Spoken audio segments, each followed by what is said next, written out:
Byju's exam prep. Today we will discuss center-state relations. Then we will look at local government, panchayati raj institutions and municipalities. Then there are two big topics which are left. One, judiciary, the other, elections. And then Indian polity syllabus would be complete. When we look at center-state relations, we will first look at how this topic can be relevant for your prelims examination. So we will look at lots and lots of facts which you will have to remember and memorize. And then we will look at the center state relations topic from the mains perspective. What topics, what sort of questions, what are the concepts that you have to keep in mind for the mains examination? And we will be focusing on center state legislative and administrative relations. So far as financial relations are concerned,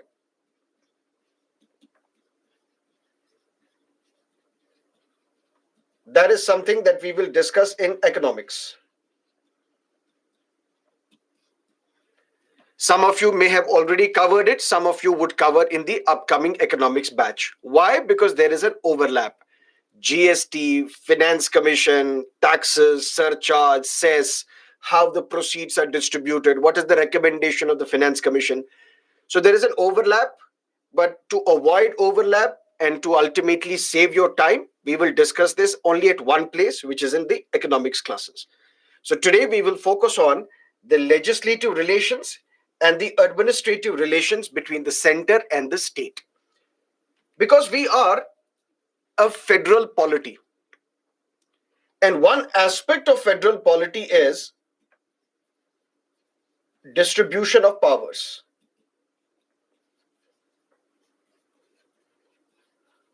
Or should we say the distribution of legislative subjects.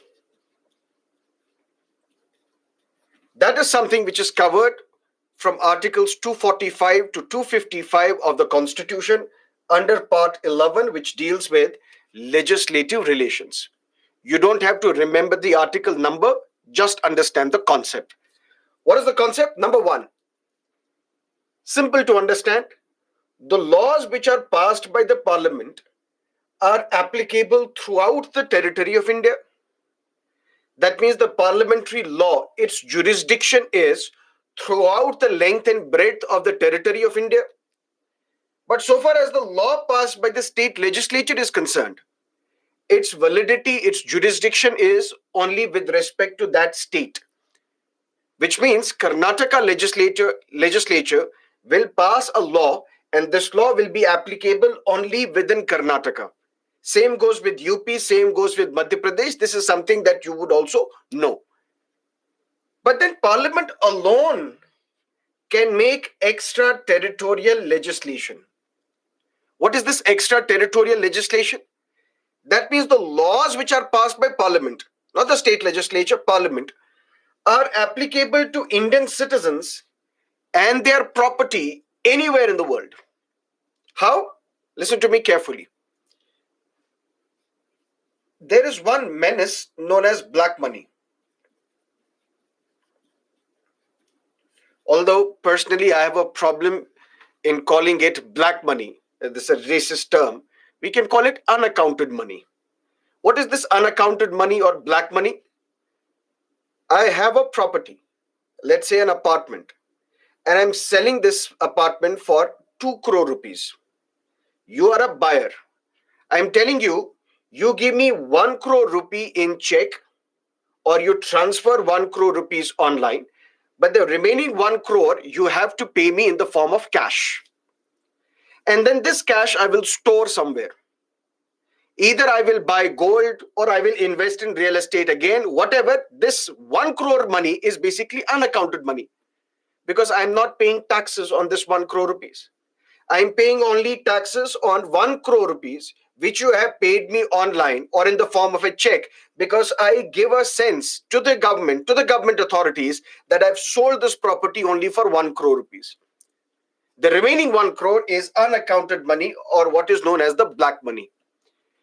And there are wealthy individuals in India who store this unaccounted money in foreign bank accounts. for example, in Switzerland and Mauritius and in various tax havens. What are these tax havens? Where the taxes are mostly 0%, which means you end up saving a lot of money. How can we bring this money back? For that, Dr. Subramaniam Swamy has a very good solution. And what is the solution? He says the accounts, bank accounts of Indians outside India, nationalize all those bank accounts. Just like we nationalized the banks in the 1960s, the private banks were converted into government banks, nationalized. Similarly, his argument is that all the bank accounts of Indians in these tax havens should be nationalized. Once they are nationalized, that means now these bank accounts are that of the government, and now the government can withdraw money. If such an action is to be taken, who has the power to make a law? Only the parliament. Because only parliamentary law will have extraterritorial jurisdiction. Otherwise, the law passed by the state legislature, its territory is only that state. Beyond that state, this law cannot enter, cannot be applicable. But the laws passed by the parliament will have extraterritorial jurisdiction as well. Similarly, when we look at three lists, union list, state list, concurrent list, all these subjects which are mentioned in the union list, Parliament alone has the power to make a law. For example, defense, external affairs, communication, banking, insurance, extradition. On all these matters, Parliament alone has the power to make a law, which means the Constitution has distributed legislative subjects to Parliament, to state legislatures. But there are items mentioned in the state list where state legislature, that too in normal circumstances, has the power to make law. For example, on law and order, on police, on gambling, who has the agriculture, who has the power to make laws? State legislature. But when? In normal circumstances. What are these abnormal circumstances? We have discussed president's rule. The government is dismissed. Legislature is suspended. Now, when there is a president's rule for a state, who can make law for that state? Parliament.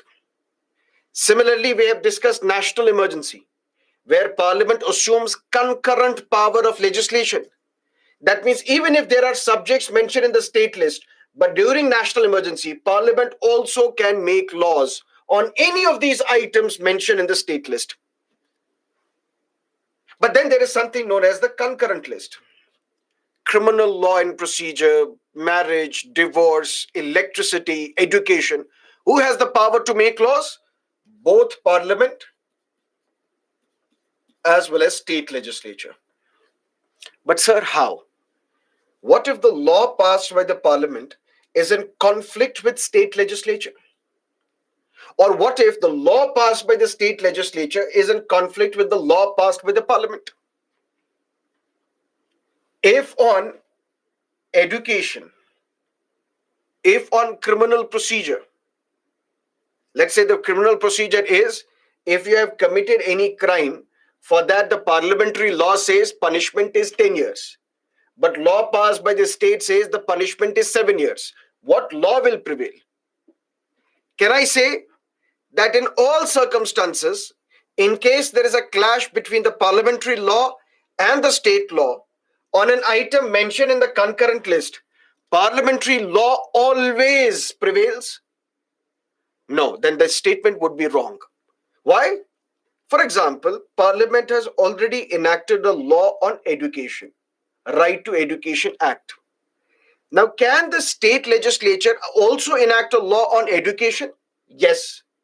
But then this law which is passed by the state legislature, this bill which has been passed by the state legislature, will be reserved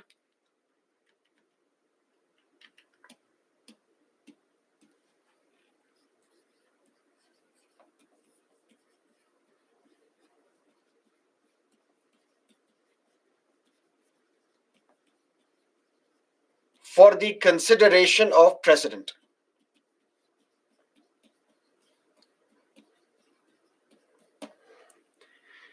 And if President has approved this bill, then the state law will prevail over the law passed by the Parliament, which means distribution of legislative subjects. There are some items which are given to the Parliament, and most of the legislative subjects are with the Parliament. 97 items are with the Parliament. There are some items which are given to the states. 61 such items are given to the states. And there are some items which are given to both center as well as states. That means both Parliament as well as the state legislature. They have the concurrent power to make law on these items. For example, when the three farm laws were passed by the Parliament, the Legislative Assembly of Punjab passed laws on the same subjects as well, because that was in the concurrent list, and we will discuss today how it was in the concurrent list. But if it was in the concurrent list, what would have happened? Can I say that parliamentary law always prevails? No. If the law is passed by the state legislature, if the bill is passed by the state legislature, such a bill has to be necessarily reserved for the consideration of the president. And if the president has given assent to this bill, then for that state only, the state law will prevail over parliamentary law. So in case of a clash, normally the parliamentary law prevails.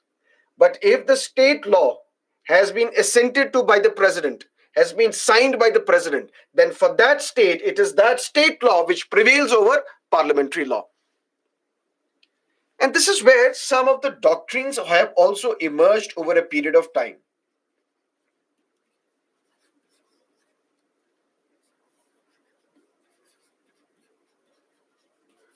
Doctrine of pith and substance. What is this doctrine of pith and substance? Listen to me carefully. Rajasthan Legislative Assembly passed a law, and this bill primarily said that loudspeakers should be banned. When? After 10 p.m. and before 6 a.m.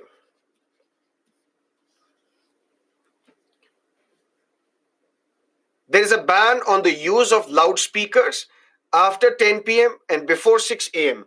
Why?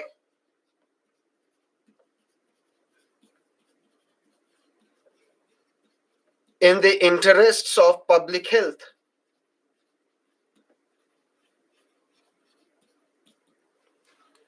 Why? Because health is a subject under the state list. In the distribution of powers, state legislatures have the right, have the power to legislate on health. Matter went to the court. My lord, this bill is unconstitutional. Why? Because Rajasthan Legislative Assembly lacks competence in passing such a bill. This is not within the right, within the domain of Rajasthan legislature to pass such a bill. Why? Because loudspeakers deal with communication. And in the distribution of powers, communication is under the union list. So if at all loudspeakers are to be banned or regulated, that can be done only by parliament. Because communication is under the purview of the parliament. State legislature cannot pass such a law. When matter went to the court, the Supreme Court innovated a doctrine known as doctrine of pith and substance. In all such cases, where there is an apparent clash between the parliamentary domain and the legislator's domain, in such a manner, what should we do? What should the judiciary do? Judiciary should have to look at what is the pith and substance of this law. What is the primary objective of this law? What is the primary motive of this law? The Supreme Court decided that the primary motive of this bill is to regulate public health. Now, to regulate public health, many actions could be taken by the state, which may encroach into the domain of the parliament. But that's okay. Why? Because the real purpose, the basic substance of this law is to regulate public health. This law is constitutional. Rajasthan legislature is competent in passing such a law.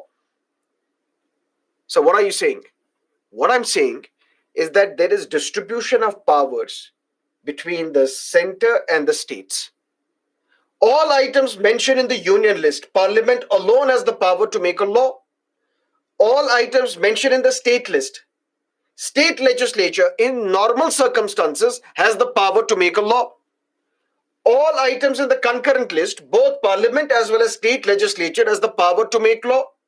But what if there is a clash on this subject, where both Parliament as well as state legislature have the power to make law? What if there is a clash between parliamentary law and state law? Normally, it is the parliamentary law which prevails.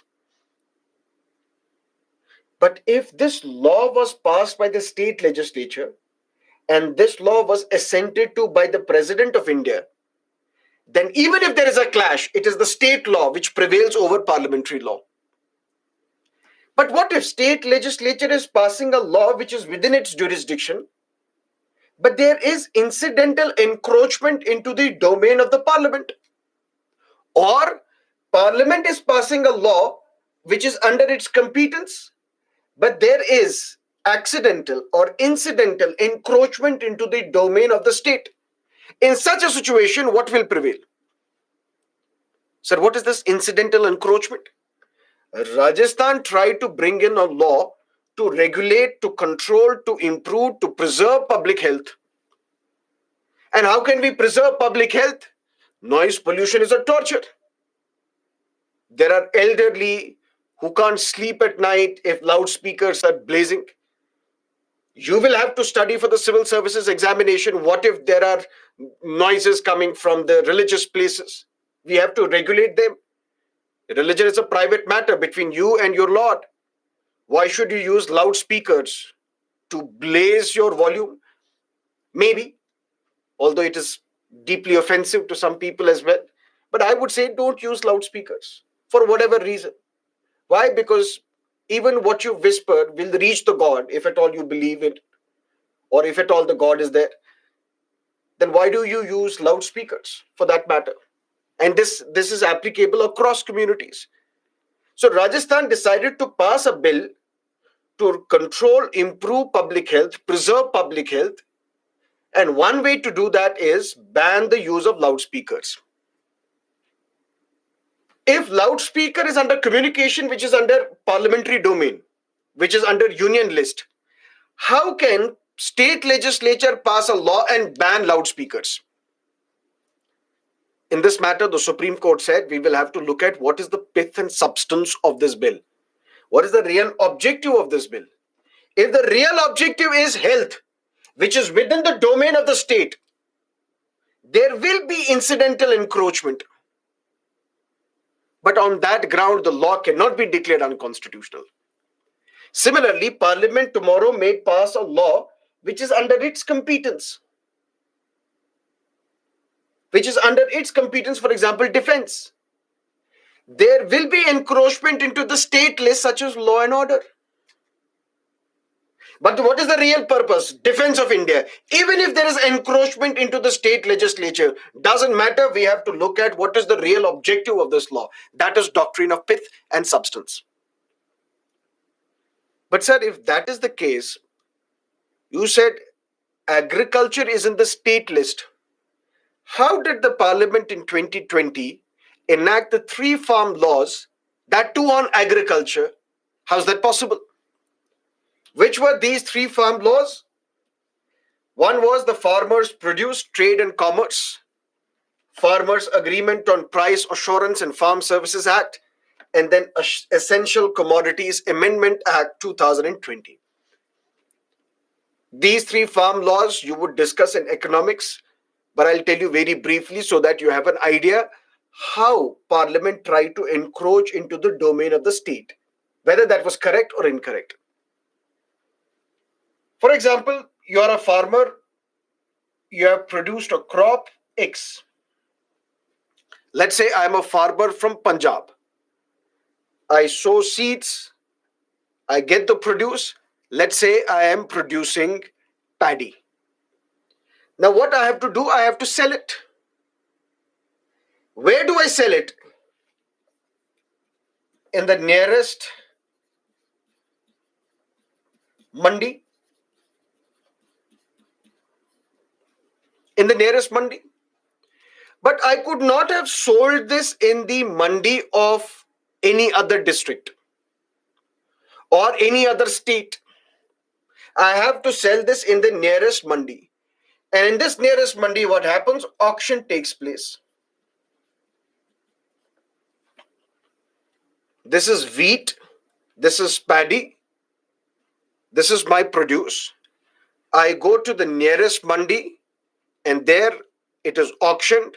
Whatever money I get, whatever money is generated because of this auction, I pocket that money and I go. I also pay the middleman. Who is this middleman? Somebody who facilitates this auction.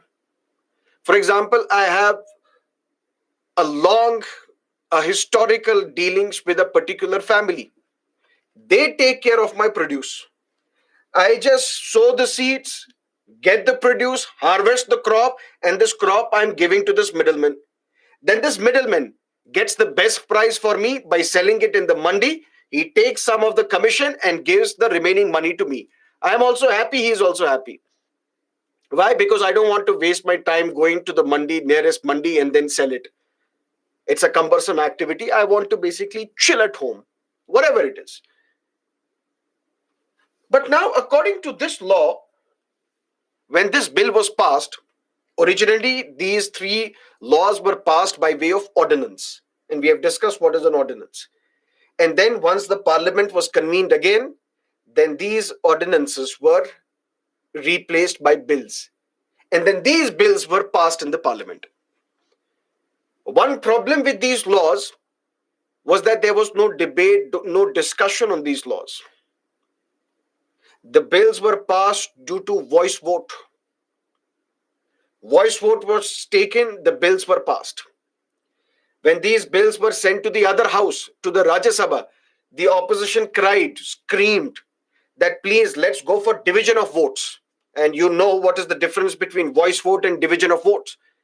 No division was taken because the vice president said there is ruckus, there is pandemonium in the house, we can't take the division. And ultimately, very small amount of discussion happened on these bills and the bills were passed. But be that as it may, the purpose of this law number 1 was, if I am a farmer, now I can sell the produce not only in the nearest mandi, but in any other mandi of the state or any other mandi of any other state as well. Because today, prior to this law, if I had to sell my produce in the mandi of a different state, for example, I'm from Punjab, I have to sell it in the mandi of Haryana because I realized that in Haryana, the value is much better for this crop. But I had to pay tax to the state government to sell this produce in the other state, in the neighboring state. But now because of this law, because of this bill, the government said, we will give freedom to the farmer. You have your crop. Take a look at in which state you will get the best produce for this crop and you sell it there. And whether you sell it in the nearest mandi or in any mandi of the state or in any other mandi of any other state, you don't have to pay tax. But farmers protested. Why farmers protested? Farmers thought that initially we will get the best produce of our crops. Where? In a neighboring state. Or we can even sell it to a businessman. Or we can sell it to any other entity, corporate entity as well. So initially we will get good produce. Remember, when Ola started, Uber started, sometimes you would take a ride for 1 rupee. Discount, 50% off, 75% off, cashback. So from Bengaluru airport to the city, it would take you 500 rupees or 6,000 rupees. Now it takes 3,300 rupees. Why? Because now they're sure that whatever alternative these people had previously, now they don't have that alternative. There is only one alternative. Now we have created duopoly, either Ola or Uber. Farmers thought that we have long standing relationship with these money lenders or with these middlemen. We would give them our crop, they would ensure the best produce for this crop, auction this crop, and give the money to us. Now, if we can sell it directly to a corporate, for example, Mr. Adani, for example, Mr. Ambani, for example, any other corporate entity, initially they will give us good value. That means we will keep on selling to them. What will happen to these middlemen? Ultimately, they will come out of job. They have no other reason to be in this business. They will start taking other businesses. That means our old age connect with these middlemen will be gone. Now we will be at the mercy of these corporates. And tomorrow they will give us peanuts instead of good value. So we don't want that according to farmer. But the government says this is for your benefit. Now you can sell not only in the nearest mandi, in any other mandi of your state, in any mandi of any other state as well, without any need to pay tax. This is for you because we want to double your income. But farmer said no. Law number 2, it was basically contract farming. Contract farming in the sense there is one multinational company which produces chips, these snacks, potato chips, for example. They will give me seed. This is my land. They will give me seeds. That you sow these seeds on this land, whatever potato is produced, you will sell these potato only to me, no one else. And that too at a predetermined price. What is that predetermined price? It was basically good for the farmer. Because today, if the farmer is producing tomato, my investment on producing 1 kg of tomato is 10 rupees, for example. But the prices in the market have crashed for tomatoes, for example. That means it takes me 10 rupees to produce 1 kg of tomato, but in the market the value is 5 rupees per kg of tomato, which means I am already at loss. And ultimately, this is the reason why farmers are committing suicide, because their investment on their farm produce is more than the market price of their commodities. But in contract farming, it will not happen.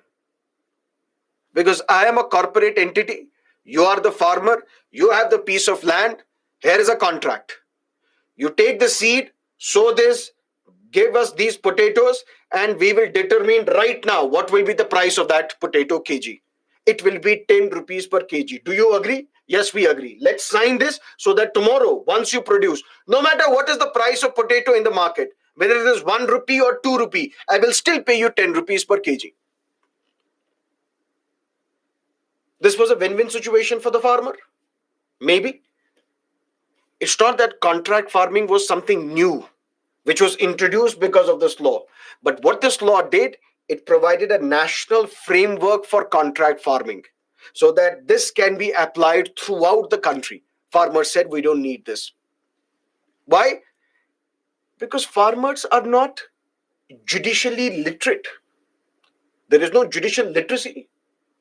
So when a corporate entity and a small farmer will enter into a contract, it may also mean that over a period of time, the terms of the contract would be such that this corporate entity can take away the land as well.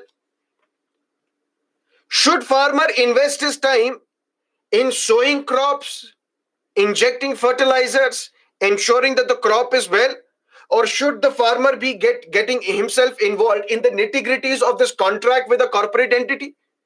Even if tomorrow there is a dispute, they can hire a top-notch lawyer and these farmers cannot. So you will be bound by these corporate entities to unfavorable contracts. Ultimately, you will lose your land. That is why we don't agree with this contract farming law, says the farmers. Government said, "Bhai, this is for your benefit. Even before you sow the crop, you get to know what is the price that you will get for that crop. If you're okay, proceed. If you're not, go away." Third, Essential Commodities Act, Amendment Act 2020. What is an essential commodity? For example, the prices of onions have increased. Let's say the price is now 200 rupees per kg. How is this price determined? You would know that better. You're the students of economics, or you will learn it in the economics. My limited understanding tells me that it is because of the demand and supply. If the demand for a particular good, particular crop, for example, is high, that means people are willing to pay more price to get 1 kg of onion. The price of onion will go up.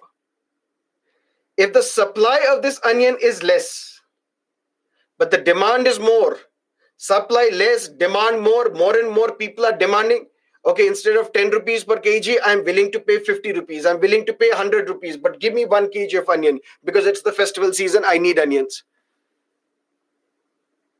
So there are some people who try to take advantage of this situation. Somebody like me. What I will do, I will take 1000 kg of onion and I will store it somewhere. I will hoard it. That's what we call hoarding practice. So there are onions in the market, but and along with me, there are hundreds of such selfish individuals who will buy this crop, hoard them, creating artificial scarcity in the market. Which means now artificially we are creating a sense where the supply of onions is less, demand is high. So I bought this kg of onion at 10 rupees. But by creating an artificial scarcity, the prices go up. Now, once it reaches 100 rupees per kg, I supply onions in the market. Whenever government realizes that there is a particular crop, for example, whose demand has shot up, the prices have reached sky high, onions, tomatoes, they will notify that this particular crop is an essential commodity. When it is an essential commodity, that means then the government officers, people who are responsible for ensuring supply in the market, they will raid some stores. And if you have stored and hoarded this crop beyond a certain limit, that crop will be confiscated and will be thrown into the market. Which means I bought onions for 10 rupees a kg. And with me, there were hundreds of others who created artificial scarcity. Now I have hoarded 1000 kgs of onions. But once the government says that prices of onions have skyrocketed, it is an essential commodity now. That means if I am holding or hoarding this crop beyond a certain limit, that crop will be confiscated, will be thrown into the market. That means we are now supplying onions into the market. That is Essential Commodities Act. But this act was amended in 2020. Some items were excluded from essential commodity. For example, tomatoes. For example, pulses. For example, onions. That means tomorrow, even if artificial scarcity is created, tomorrow, even if the prices skyrocket, we will not declare onions as the essential commodity or tomatoes as the essential commodity. The government was asked, but why? Said, see, we want private investment in agriculture. Very good. What sort of private investment? We want private sector to come forward and set up cold storage. What is this cold storage? There are crops which are perishable. There are crops which are non-perishable. For example, fruits. There are perishable fruits, perishable crops. Tomato, for example, what is the shelf life of a tomato? Once it is harvested, it will survive for a week maybe, or 10 days maybe. How can we increase the shelf life of these tomatoes or these goods? Store them in a cold area and their shelf life will increase. But we are not talking about one refrigerator at our home, 350 liters of a refrigerator. We are talking about storing thousands of quintals of tomatoes and other perishable goods. For that, the private sector will have to come forward and develop cold storage. For example, for apples, cold storage facilities need to be developed. That investment will come from private sector. So if on one hand we are telling private sector, please set up cold storage so that you can store, increase the shelf life of these crops, and they have set up, they have stored the crops. Now we tell them this crop is an essential commodity, that means withdraw this. Why would they invest in the first place? That's why we need to bring some items out of the essential commodity list. Farmer said, no, this is another way of this government to support its capitalist class, because they will set up cold storage. They will buy produce from us at cheap rates, at 1 rupee per kg, 2 rupee per kg. Then they will store this in this cold storage, creating artificial scarcity. And ultimately, they will supply this produce back in the circulation when the prices would reach 50 rupees a kg. So who will get profit? The corporates. And who will be at loss? The farmers who invested time, money, resources in producing these crops. It's all about intention. What is the intention of the government? What is the intention of the farmers? Are the farmers protesting just for the sake of it? Or is government really responsible for supporting the capitalist class? We don't know. We don't know the reason, but these 3 farm ordinances were issued. Then bills were passed to replace these ordinances. These bills got the sign, signature, assent of the President of India. The 3 farm laws became acts. Farmers protested, particularly in Punjab and Haryana, and ultimately government succumbed to their pressure and repealed the 3 farm laws. But we are not here to discuss whether these laws were good or bad. We have to discuss how Parliament could have enacted this law. Because all these laws appear that they are enacted for agriculture.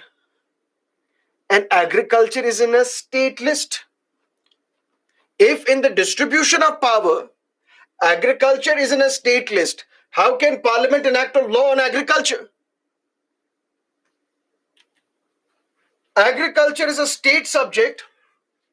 If you look at entry 14, item 14 of list 2, state list, agriculture is mentioned. Not just this, entry 26 in list 2, that means item 26 in list 2, it talks about trade and commerce within the state. I am a farmer. I can sell this produce in the nearest mandi, known as APMC, Agricultural Produce Market Committee. I can sell it in the nearest APMC mandi, or I can sell it in the APMC mandi anywhere else in the state. But my dear, this is the job of the state to decide. Because item 26 in state list talks about trade and commerce within the state. Who has the power to make a law on trade and commerce within the state? That power is with the state legislature. How can Parliament enact this law? Similarly, item 27 mentioned in the state list talks about production, supply, distribution of goods. One such good is an agricultural good.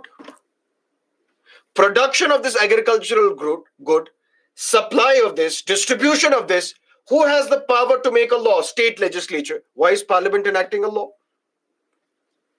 Entry 28 talks about markets and fairs. This APMC mandi is a market where auction of agricultural products takes place. Who has the power to make a law? State legislature. Who is making a law? Parliament. For all these reasons, intrastate marketing, that means marketing in agriculture within the state, was always considered to be the legislative prerogative of the states under the genuine legitimate domain of the states. So was Parliament wrong in passing the 3 laws? Was Parliament incompetent in passing these laws? Because that was under the legislative competence of the state legislatures? No. Why? Because we have entry 33 in list 3. What is entry 33? That means item number 33. In list 3, what is list 3? Concurrent list.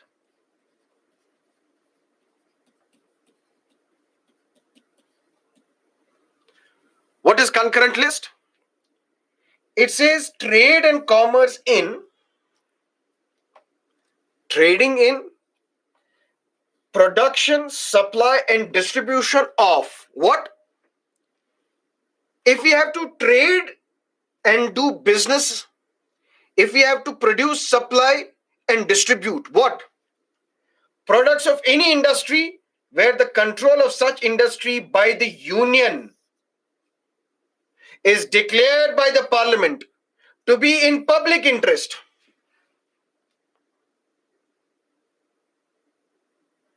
This will come under concurrent list.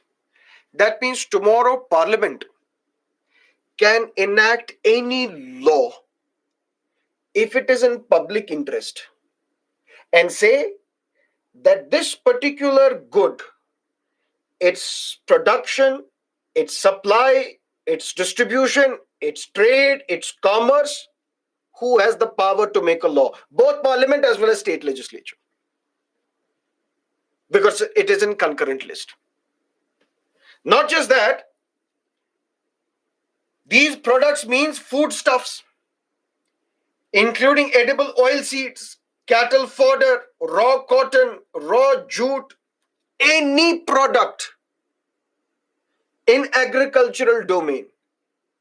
If parliament thinks it fit that its trade and commerce, its production, supply and distribution in larger public interest, then parliament becomes empowered to pass a law. State legislature can also pass a law, but in case there is a conflict, it's the parliamentary law which will prevail. That is why I told you once the 3 farm laws were passed, Captain Amarinder Singh was the Chief Minister of Punjab. The Legislative Assembly of Punjab passed the law, which basically was against the 3 farm laws, because it was enacted under the concurrent list. So when parliament can enact a law under item 33 of concurrent list, state legislature can also make a law.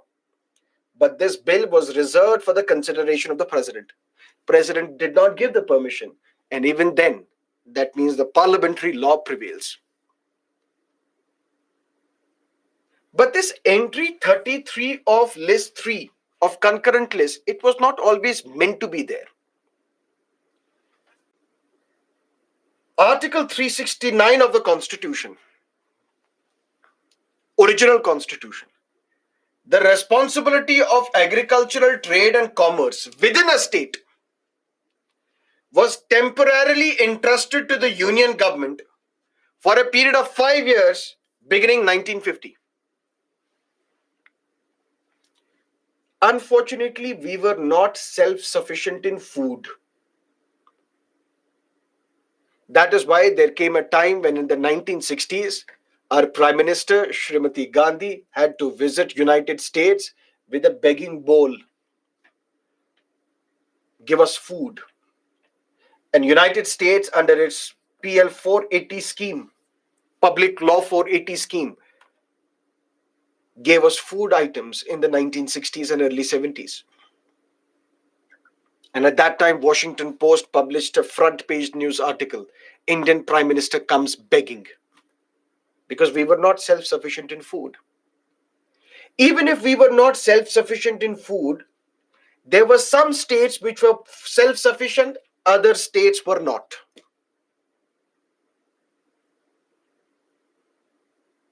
You have a family, and the family consists of 5 kids, 5 children. Can any father or mother even condone, accept, facilitate that there will be 2 kids who will eat well, and there will be 3 other kids who will be starving? No one would even appreciate it. So can the Indian state appreciate that there are some states which are self-sufficient in food? They're eating well, their citizens are eating well, they are also wasting the food, and there are others who are dying of hunger.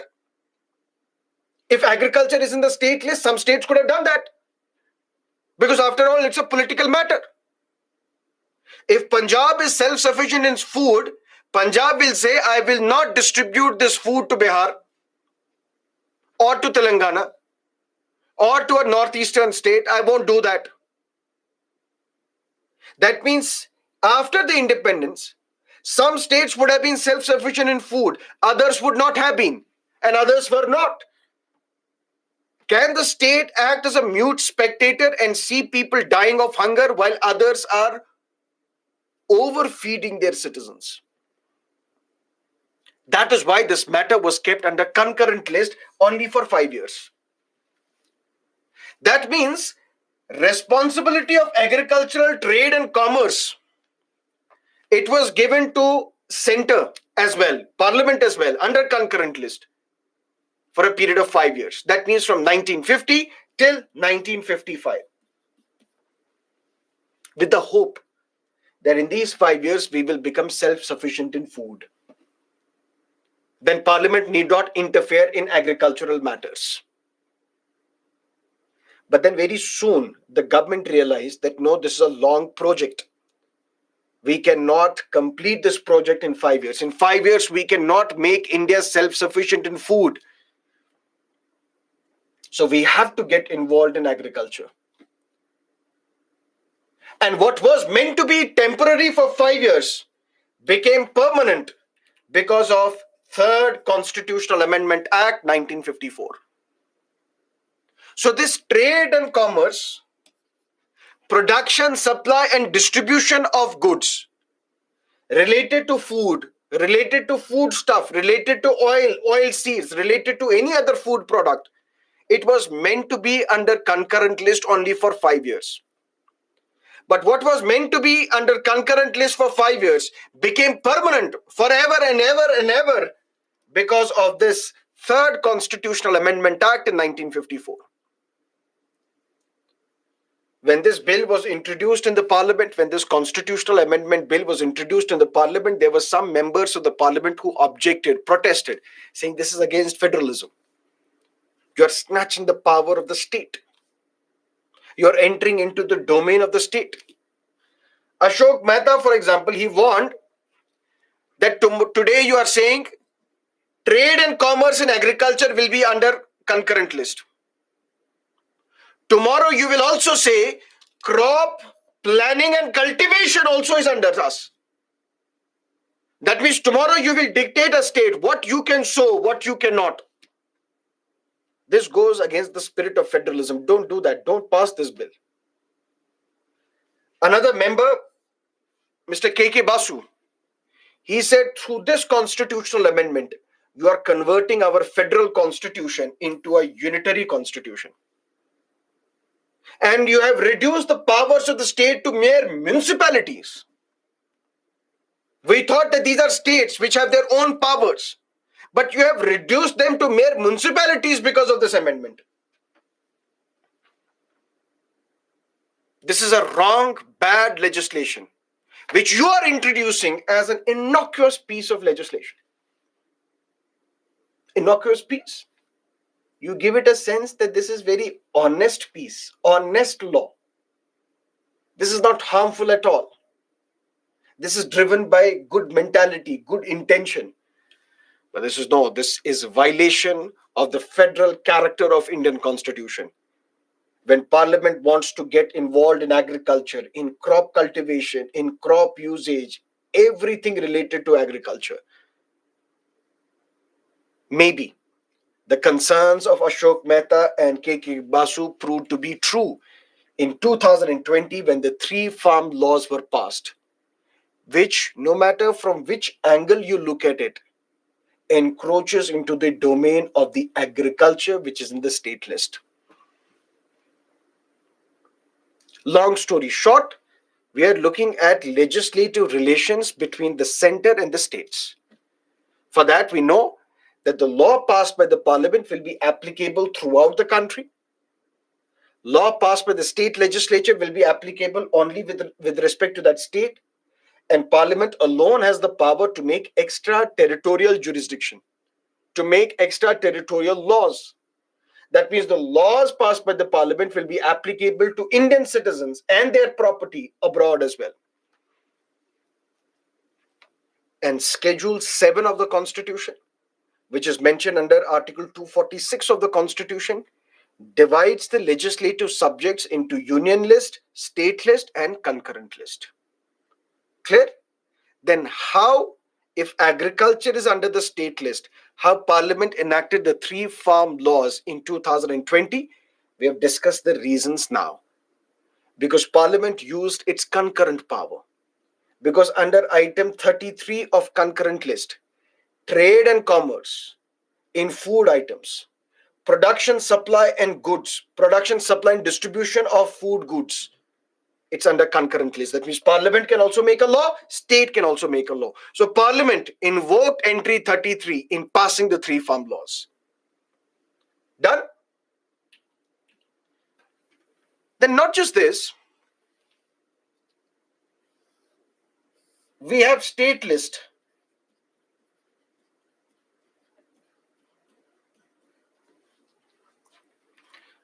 Which talks about 61 items. Police, land, agriculture, gambling, so on and so forth. We say it is within the domain of the state legislature to enact a law on any item mentioned in the state list. But under Article 249 of the Constitution, when the Rajya Sabha passes a resolution by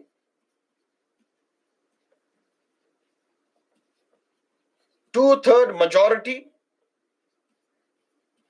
of members present and voting, then what Parliament can do?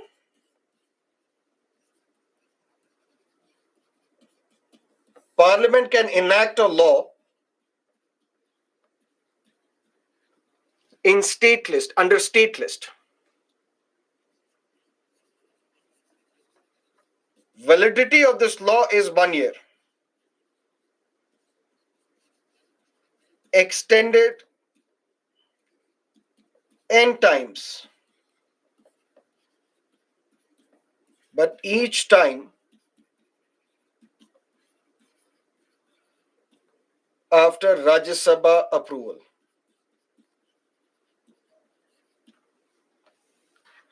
This is where now we are coming closer and closer and closer to one big theme.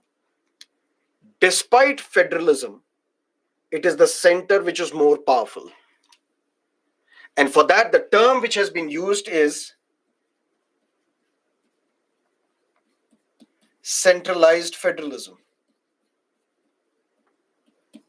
That means although we are a federal constitution, although we follow federalism, although we are a federal polity, but there are some provisions in the constitution which are biased in favor of a strong center, which makes center powerful against the states.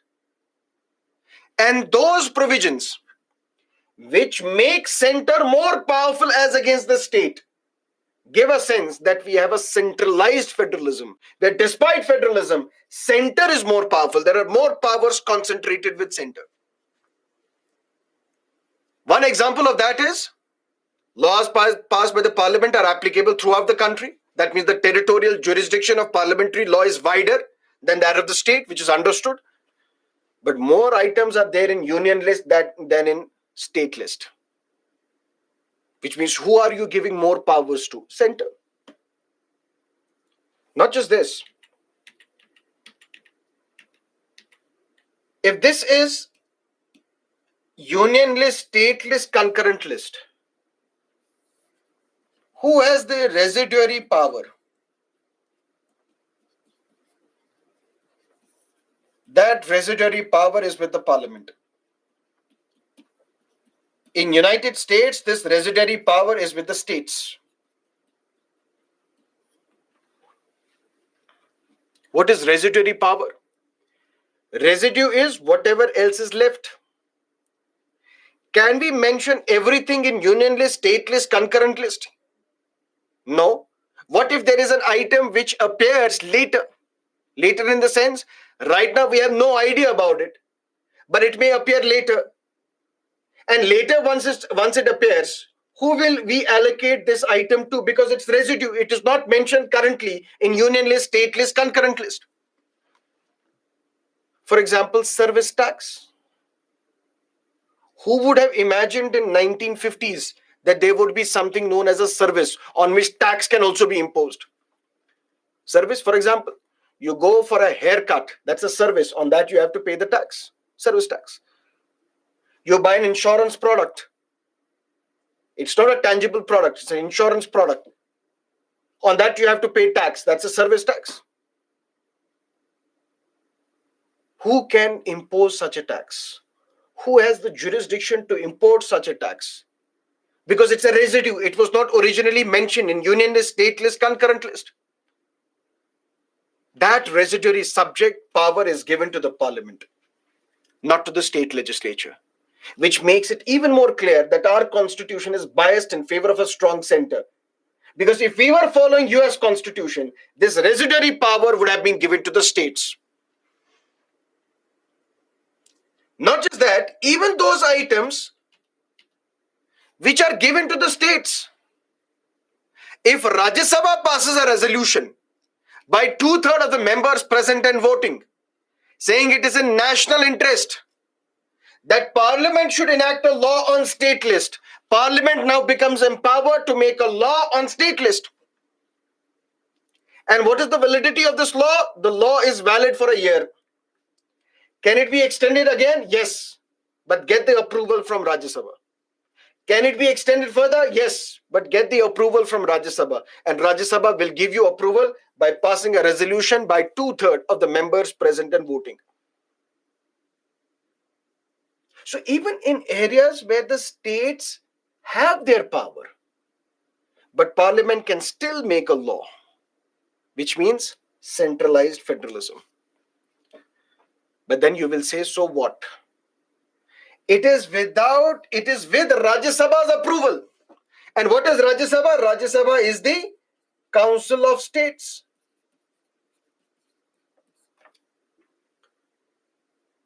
Rajya Sabha is the Council of States. It represents, protects the interests of the states. So if the states together, they have approved that yes, Parliament can make a law on state list for a period of 1 year, then what's wrong with that? Because after all, it is a national interest. This is not centralized federalism, this is cooperative federalism.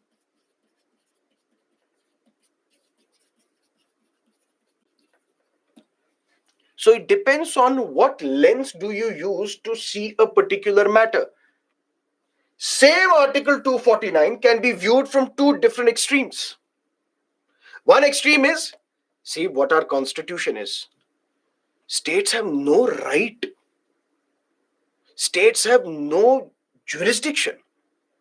No dignity is given to the state. You see, one, more items are given to union as against the states. Second, even those items which are given to the states, Parliament can make a law. See, what sort of logic is this? This is centralized federalism. Another extreme, no, this is cooperative federalism, where the states are cooperating with the center for the national interest. It's not that every time Parliament will enact a law on state list. It is only when national interest is involved. When was it involved? For example, in the 1980s, late 1980s, when terrorism emerged in Jammu and Kashmir. Law and order is a state subject. So state legislature should have passed a law. But at that time, Rajya Sabha passed a resolution by 2/3 of the members present and voting, saying it is in national interest for this particular state, law should be made by the Parliament on law and order. But it will be valid for 1 year.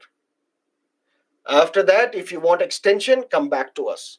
After that, if you want extension, come back to us. After that, if you want extension, come back to us. Because who are we? We are the Council of States. We represent the interests of states. And in the interest of the states, in national interest, we will cooperate with you. That is cooperative federalism. So it depends on which lens do you use to look at this particular item. Even then, Article 250, during national emergency, when and where Parliament assumes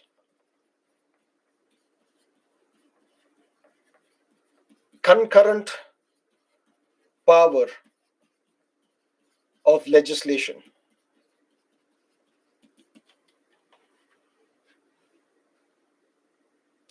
During national emergency,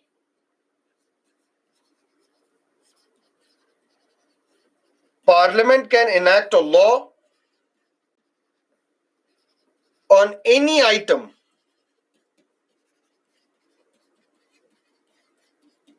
mentioned in the state list.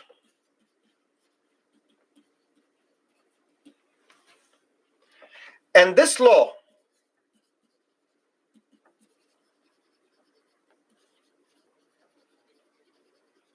remains in force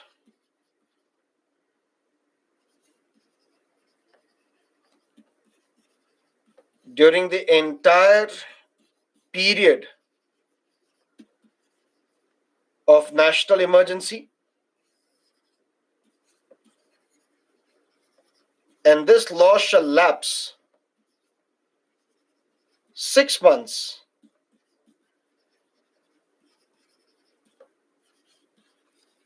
from the date of revocation of national emergency. During national emergency, state legislatures are present. Yes, we've discussed. During national emergency, it may not be possible to hold election. Yes. During national emergency, the term of the legislative assembly can be increased by a year. Yes. Can be increased by another year, another year, another year. What is the upper limit of national emergency? We don't know. Why? Because we never know till what time war will continue, external aggression will continue, armed rebellion will continue. There is no upper limit to national emergency. But during national emergency, Parliament has the power to make a law on any item mentioned in the state list. Until what time will this law continue? This law will continue throughout the period of national emergency. And once national emergency is revoked today, whether it is lapsed today or it is revoked today, this law will continue for a further period of 6 months. After 6 months, this law will lapse. One lens to look at this is, see, this is centralized federalism.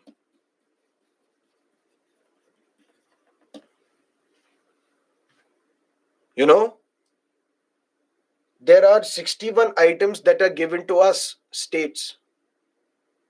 But during national emergency, Parliament can make a law on any item mentioned in the state list.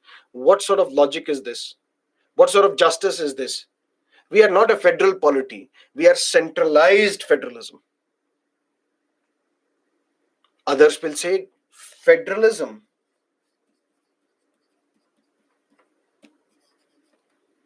means national interest is paramount.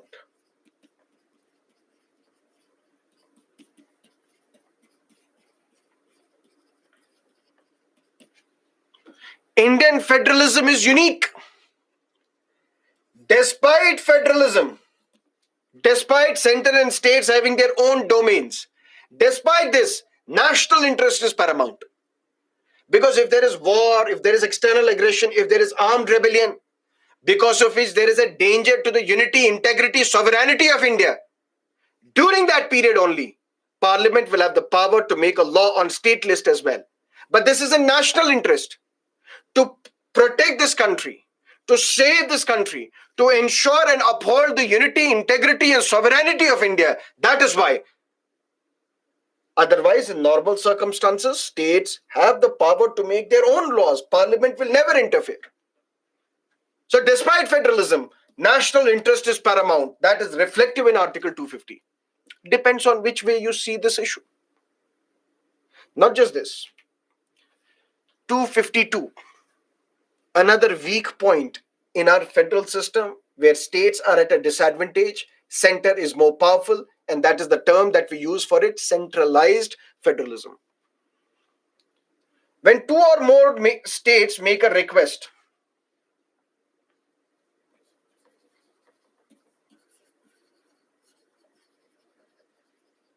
then Parliament is empowered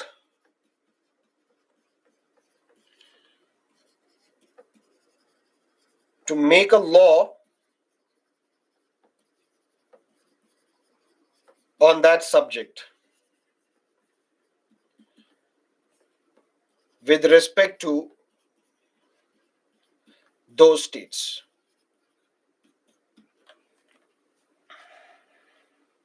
Under Article 252, if two or more states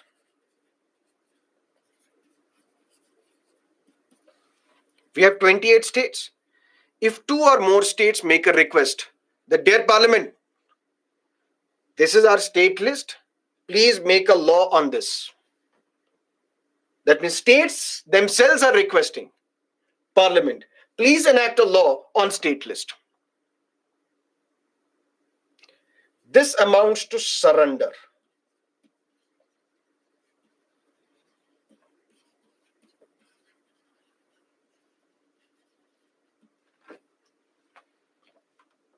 And Parliament may never give you that subject back.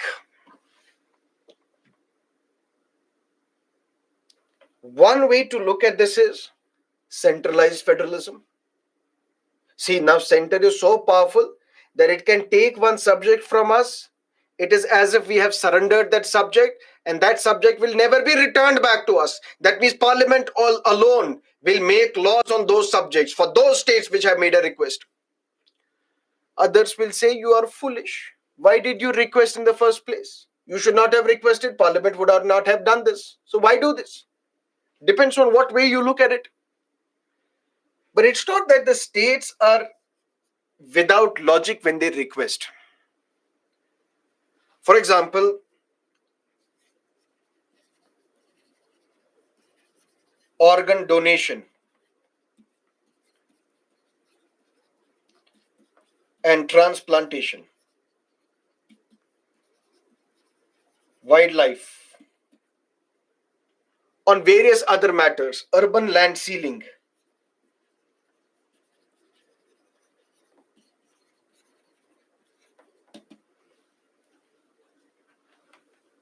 There is one patient in Chennai who has donated his heart. And now this heart is to be transported to Bengaluru so that it is beneficial for a patient who is waiting for a heart transplant in Bengaluru. Imagine the difficulty it would have arisen if there were different set of laws in Tamil Nadu, different set of laws related to organ donation in Karnataka. It would lead to chaos, confusion, and ultimately our purpose of ensuring organ donation and transplantation would take a hit. This is where the states have requested. Dear Parliament, all of us, we request you, please enact a law, because you can make a law which will be applicable throughout the territory of India. You make a law and you regulate, you tell us how organ donation and transplantation will take place. States are requesting, Parliament, please enact a law. But that means you have surrendered this subject. On this subject now you cannot make this law. Only Parliament can. Similarly, wildlife. Why should be the rules for wildlife be different for Madhya Pradesh's national park and for Tamil Nadu's national park? It has to be common because the common purpose is to preserve wildlife, promote our ecosystem. That's why the states themselves have requested, please enact a law. This is cooperative federalism. This is not centralized federalism. In 1969, there were 11 states who made this request. That, dear Parliament, we are the 11 states. We request you, you make a law on urban land sealing. That means in urban areas, what is the amount of land that a particular individual can hold, can acquire, can possess? You decide that. So when two or more states request, then Parliament is empowered to make a law on state list, which they have requested. But this law would be applicable to only those states who make this request, not to the other states. If 11 states have made a request for Parliament to enact a law on urban land ceiling, this parliamentary law will be applicable only for those 11 states, not for the other states which did not make the request. One would call it centralized federalism. Someone else would say this is cooperative federalism, where the states, in the larger national interest, they want to give up their powers and cooperate with the center for the national project. This is cooperative federalism. Article 253. In 2013, the recent example, 10-year-old example, Lokpal and Lokayukt,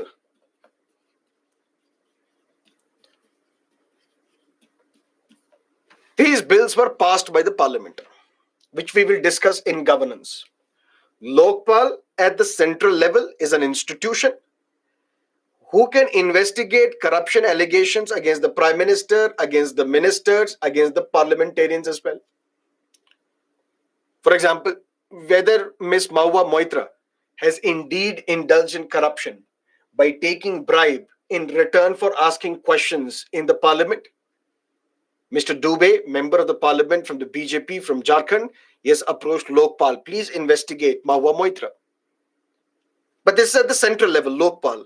At the state level, we have a Lokayukta who will investigate corruption allegations against the chief minister, against the ministers, against the legislators of that state, against the bureaucrats of that state as well.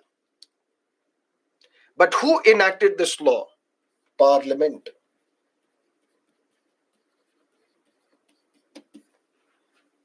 And this is another example of centralized federalism where more powers are given to the center. How can Parliament make a law for a Lokayukta at the state level? Shouldn't that have been the responsibility of the state itself? No. Why? Because this law was passed in pursuance with or according to United Nations Convention against Corruption.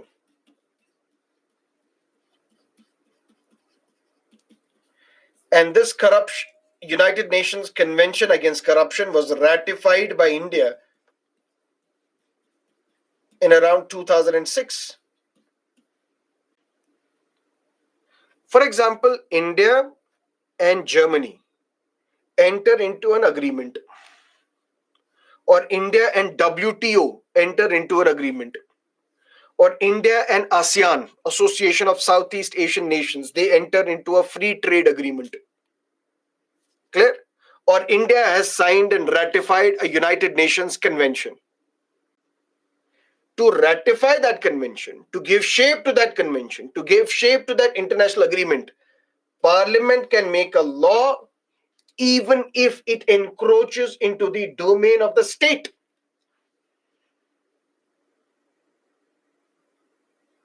When we ratified United Nations Convention against Corruption, what is the meaning of ratification?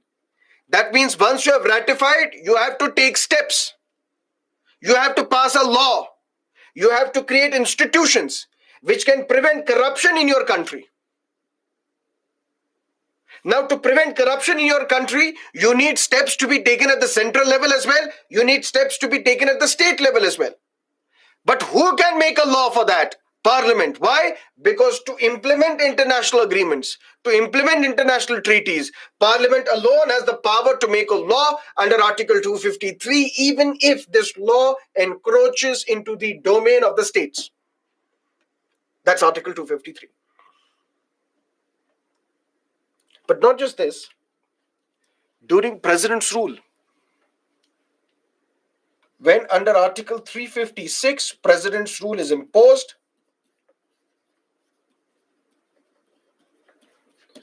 Parliament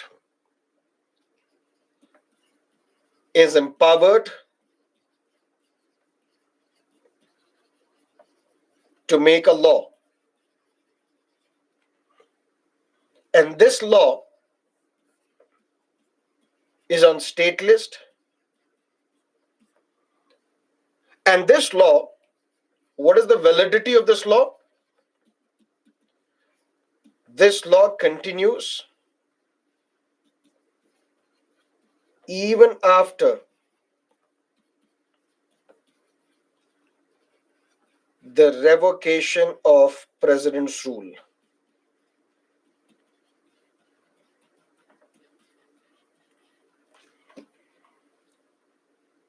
The law passed by the parliament on state list during national emergency.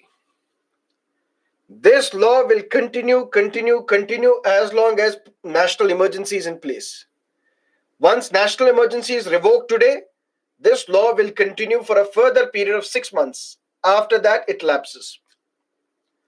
But that is not the case when a law is passed by the parliament during president's rule. A law passed by the parliament during president's rule for that particular state, which is under Article 356, this law continues. Even after president's rule is gone, this law will still continue. But after the president's rule is gone, if there is fresh election in that state, new legislature has been set up. If that new legislature decides to keep this law will continue. If that legislature decides to repeal this law, they can repeal this law. That means the law passed by the parliament during president's rule is not dependent upon the continuance of president's rule. This law will continue even after the president's rule is gone, even after the president's rule is revoked. That means this law will continue forever unless revoked by the state legislature.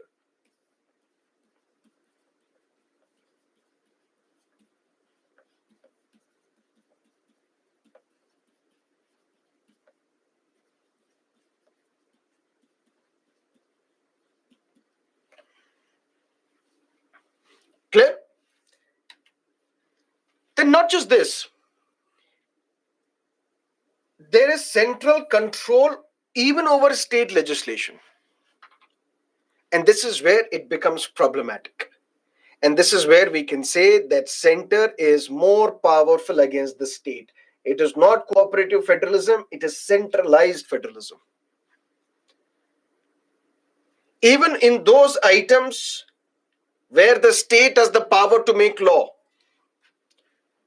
governor can reserve any bill for the consideration of the president, including a money bill.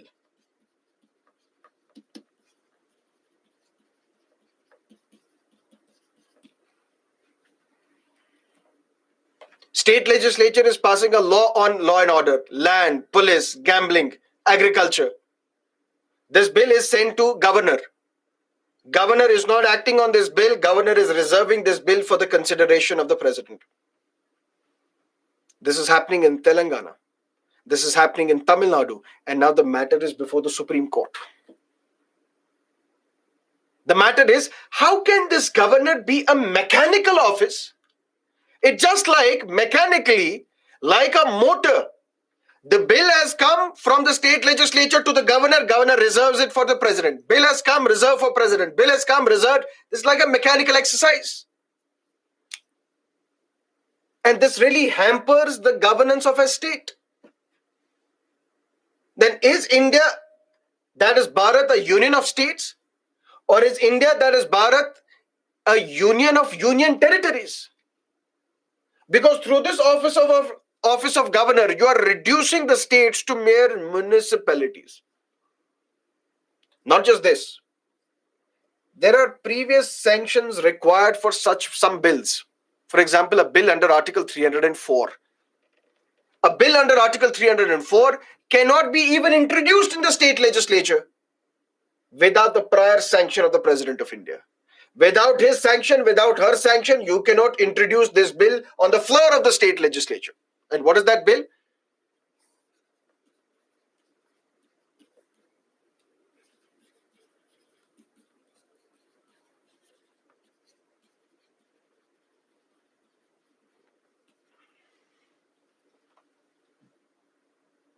Let's say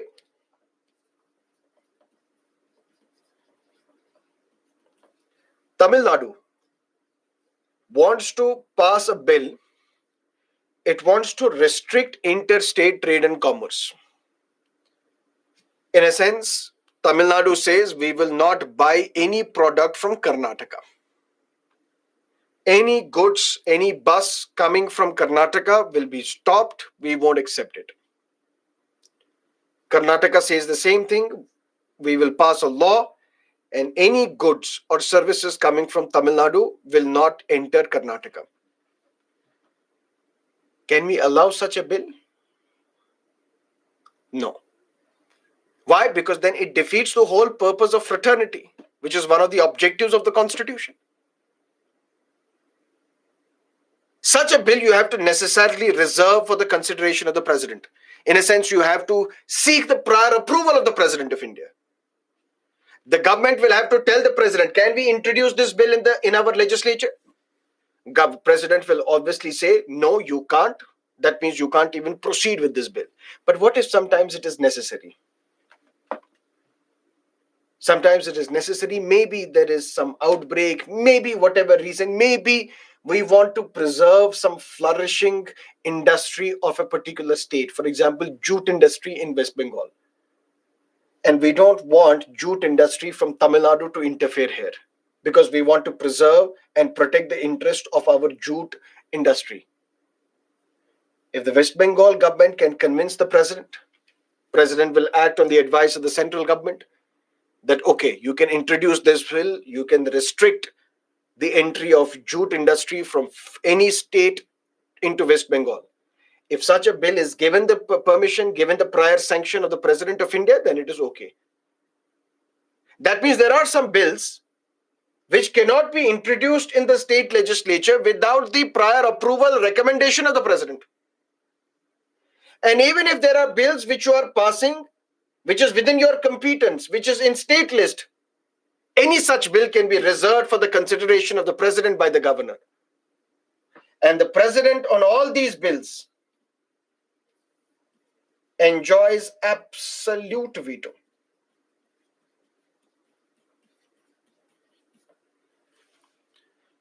And then there is something known as financial emergency, which we have discussed.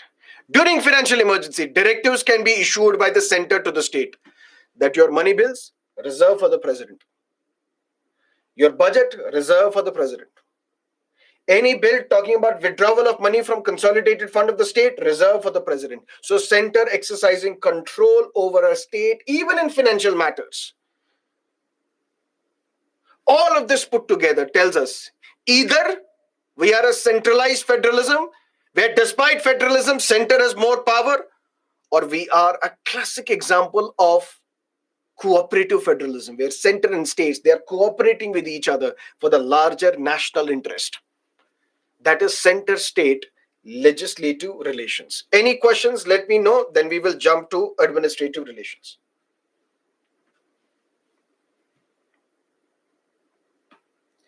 Sir, can J&K legislation repeal the President ordinance made previously that J&K continue as union territory with legislative assembly after President's rule? No, it cannot, because that is after all a parliamentary law. It's not a state law, it's a parliamentary law.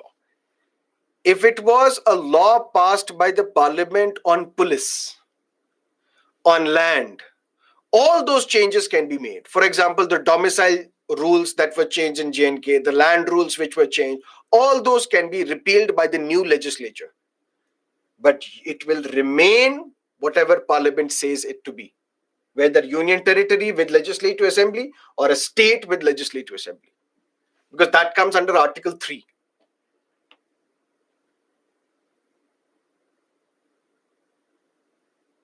Federalism, then you have to give all these examples and counter examples if the question is to justify cooperative federalism. Relations for peace and progress of J&K, yes, because this is something which is applicable to Puducherry as well. Whatever is applicable to Puducherry is applicable to J&K. Follow it. Then directive can be issued by the center to the states. Follow this. If you can't, then it can be assumed there is breakdown of constitutional machinery. President's rule can be imposed in that state. For example, Citizenship Act. If West Bengal says we will not abide by this law, a directive will be issued under Article 365 to the center. You have to abide by the parliamentary law passed by the parliament. If you don't, your government will be dismissed. President's rule can be imposed in West Bengal. Extend that law. Otherwise, no. Ante will be restored, which means whatever the position of JNK was on August 5, 2019 morning, that status will come back. But that looks unlikely. But that is what will happen if all the actions are declared unconstitutional.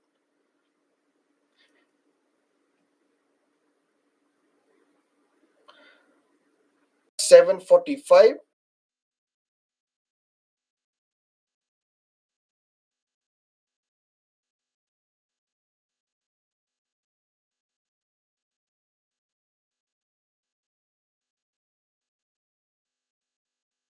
To Article 263. You don't have to remember the article numbers, just understand the concept. Distribution of executive power. Distribution of executive power. Constitution says executive power of every state is to be exercised in such a way so that it complies with the laws made by the parliament and any law which is applicable in that state, so as not to impede or prejudice the exercise of the executive power of the center in the state. What does that mean? The laws passed by the legislature are applied within that state. The laws passed by the parliament are applicable throughout the territory of India. Clear? But when we look at the administrative relations, what are these administrative relations? For example, state has the executive power. Chief Minister and Council of Ministers, all executive powers are with the governor. They have the responsibility of ensuring law and order within that state because that's under the domain of the state. But there is also army. Can West Bengal says that army is not allowed in West Bengal? Army reports to the center. The president is the supreme commander of Indian armed forces. Can it happen? No. Why? Because your executive power shall not impede, shall not restrict, shall not prejudice the executive power of the center. Airports are there in states, but they are under the control of the center. Can tomorrow Tamil Nadu say that our airport, the security of that airport will now be the responsibility of the state police because the executive power of the state is within the entire state? Law and order is the responsibility of the state. Can the Tamil Nadu state do that? No. Why? Because you can't prejudice, impede, restrict the executive power of the center. Similarly, all the states will have to comply with the laws passed by the parliament or any law which is passed in that state. So if tomorrow there is a Citizenship Amendment Act which is now applicable, although it has not been enforced yet because the rules have not been made, once the rules are made, can any state, for example, Telangana or Bihar or West Bengal, say that we will not implement Citizenship Amendment Act in India? No, you can't do that. Why? Because that would be against the constitution. Because states have the obligation that they have to ensure that their executive power is vested in such a manner, exercised in such a manner, that it does not restrict the executive power of the center. States have the power to implement law and order, to ensure development of your state. Can tomorrow a state say that we will not have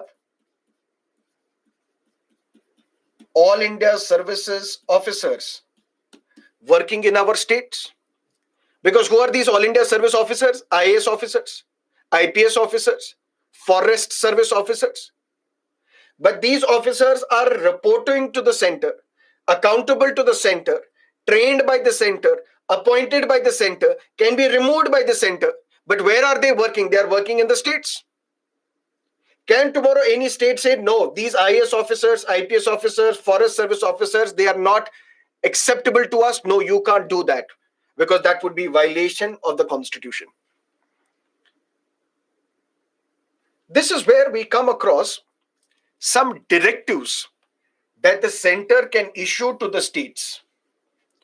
And these directives, I have told you previously, they are coercive in nature.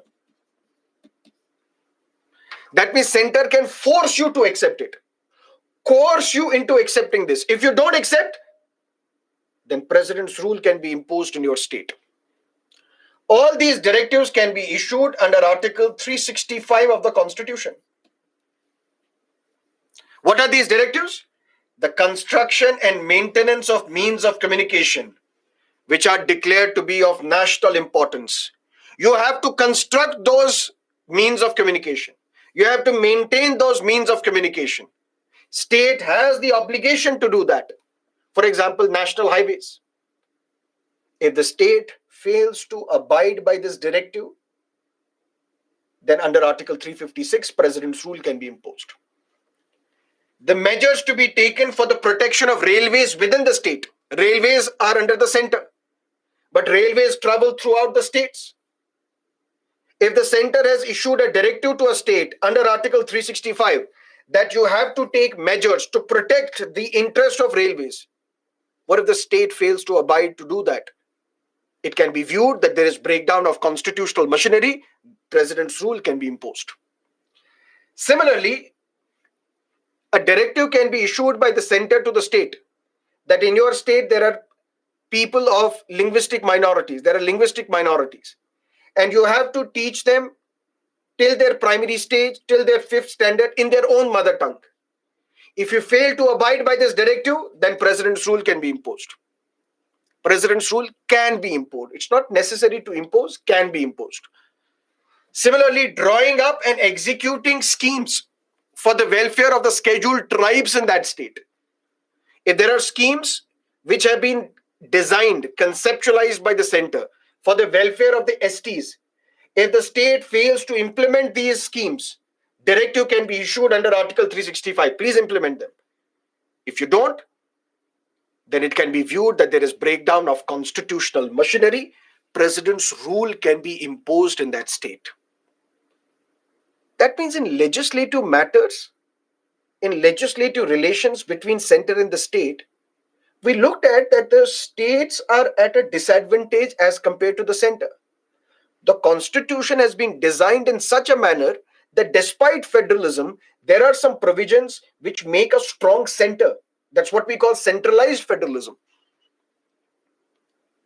And this concept of centralized federalism becomes even more evident when we look at the administrative relations between center and the state, where the balance tilts in favor of the strong center.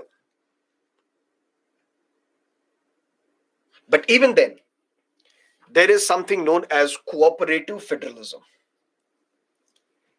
Any such instance, any instance where the center is cooperating with the state, it is cooperative federalism. In financial matters, one beautiful example of cooperative federalism is GST, which I told you you would discuss in economics, goods and services tax. Because before GST, center had its own taxation power, state had its own taxation power. In a sense, that center can impose income tax, center can impose corporate tax. Those are direct taxes. But center could impose also service tax. States were imposing VAT, value addition tax. Center was imposing tax on the manufacture of goods. State was imposing tax on the distribution of goods. But then it was decided that let's remove cascading nature of taxes. What is this cascading nature of tax?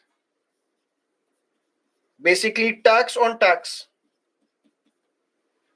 What is this tax on tax? Although there was no need for me to enter the domain of economics, but very briefly to understand what is this cooperative federalism. You are manufacturing shirt For example, for the manufacturing of shirts, you need raw materials. Let's say raw material is cotton, raw material is polyester. This is a raw material. As a manufacturer, when I procure these raw materials, I have to pay tax. Then these raw materials are used for the manufacture of shirt. Then on this shirt which is manufactured, I had to pay tax again. Then these shirts are to be distributed to a wholesaler. I had to pay tax again. Then the wholesaler had to pay tax. Then finally you are the consumer, you have to pay tax. So tax on tax on tax on tax, that is how the value of this good increased. Government said, let's introduce VAT. Let's not pay tax on tax, let's pay tax on the value which has increased. Which means the tax that you paid on raw material, then you use that raw material to manufacture this shirt. Now you have to pay tax on the value which you have added. That means you don't have to pay tax again on those raw materials. You have to pay tax on whatever shirt you have manufactured. That means whatever cost you incurred in manufacturing this shirt minus the cost that you incurred in taking these raw materials, whatever else is left, that is the tax that you have to pay. That means now it won't be tax on tax, it will be tax on value addition. And ultimately, the burden of this tax is on the final consumer. And what is this burden? That means you have to pay VAT. That means final tax you have to pay, but I'm collecting it from you and then paying to the government. And I will also get input credit. That means if the final consumer is paying the tax, I have already paid tax on the raw material. Now, since I have collected this tax, I have deposited this tax with the government, I will get the input credit. That tax on the raw material, I will get refunded. The primary intention was, with the introduction of GST, the prices of commodities will reduce. Ultimately, the demand will increase, which ultimately leads to GDP growth.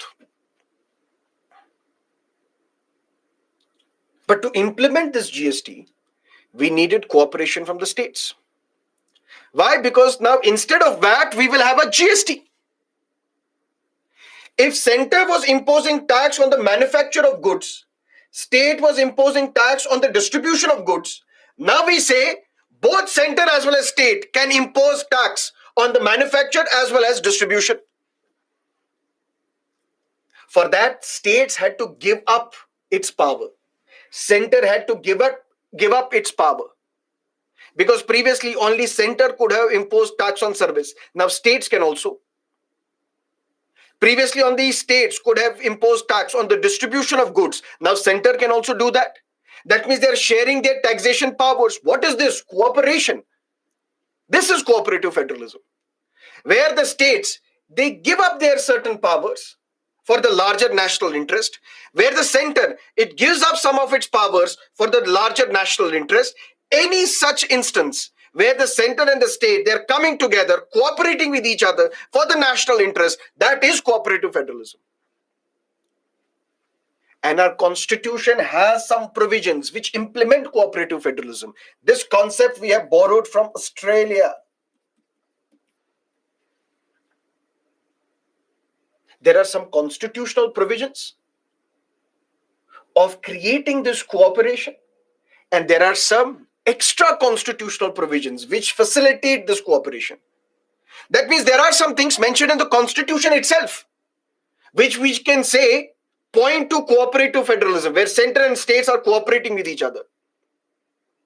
And apart from that, there are some extra constitutional provisions as well. Those provisions which are not mentioned in the constitution, but which facilitate the cooperation between center and the state. What is that? Cooperative federalism. What are these constitutional provisions? Number one, Article 258, Article 258 capital A, mutual delegation of powers. What is this mutual delegation of powers? Here is president. And here is governor.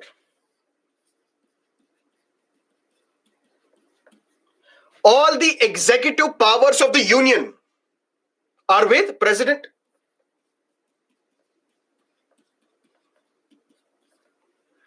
All the executive powers of the state are with governor.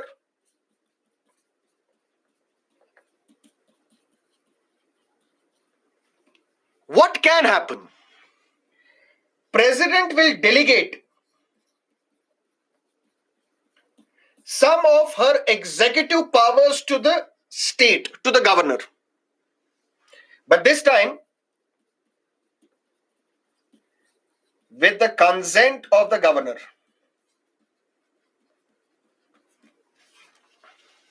What may also happen, governor can delegate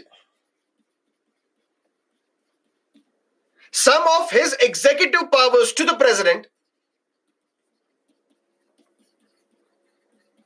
but with the consent of the president. That means what are these two entities doing? Center and state cooperating with each other, delegating some of its executive powers to each other with each other's consent, not through force, through consent. What is this cooperation? Sir, any examples? Yes. For example, Mr. Modi has said Olympic Games would be held in India. We will bid for the Olympic Games very soon. Maybe 2036 Olympic Games will be held in India. But where in India? For that, we have to pick one city. Olympic Games in Sydney, Olympic Games in Beijing, Olympic Games in Los Angeles, Olympic Games in Bengaluru or Chennai. Let's say Olympic Games in Chennai. More than 203 countries would participate. Their athletes, their functionaries, which basically means that law and order is something that we have to ensure. Law and order is under the control of governor, chief minister, council of ministers, advising the governor on law and order, and it is binding on the governor to accept that advice. What the governor will do, governor will say, Madam President, can I come and meet you? Yes, please come.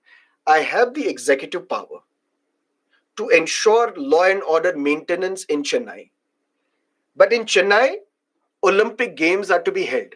I don't think I can manage law and order.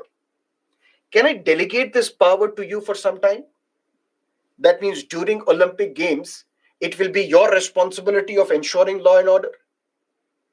Once Olympic Games are over, you will give me this power back. You will delegate this power back to me. Can it happen? President will say, okay, problem solved. During Olympic Games in Chennai, it will be the responsibility of the center to ensure law and order. Mutually, we have agreed to do this. What is this? Cooperative federalism. Where is it mentioned? In the constitution itself. Or president will say, Governor, come here. So, ma'am, what? I have the executive power, and that I know. Census, do you know, every 10 years we carry out census. Although this time we have not carried out, but for that you need to get the answer from the Prime Minister. But census is the responsibility of the center. And to carry out census exercise, we need your cooperation. I said, yes, we will cooperate. How? Basically, census should be carried out by the center, but center does not have so many employees. In your state, you have a lot of state employees. Can we delegate this power to you that you will carry out the census exercise in your state? And once that exercise is over, we will take this power back from you? Sure, sir. Agreed. Mutually, you're agreeing with each other. Mutually, center is giving some delegating executive power to the state. State is delegating some executive power to the center. Mutually, with each other's consent. This is mutual delegation of functions. Cooperative federalism. But this is only mutual. This is through consent. Sometimes it can be through force.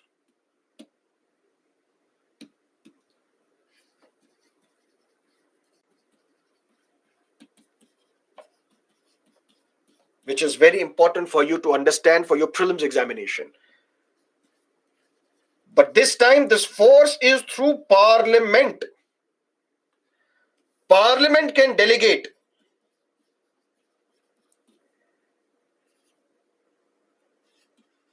some executive functions of the center to the state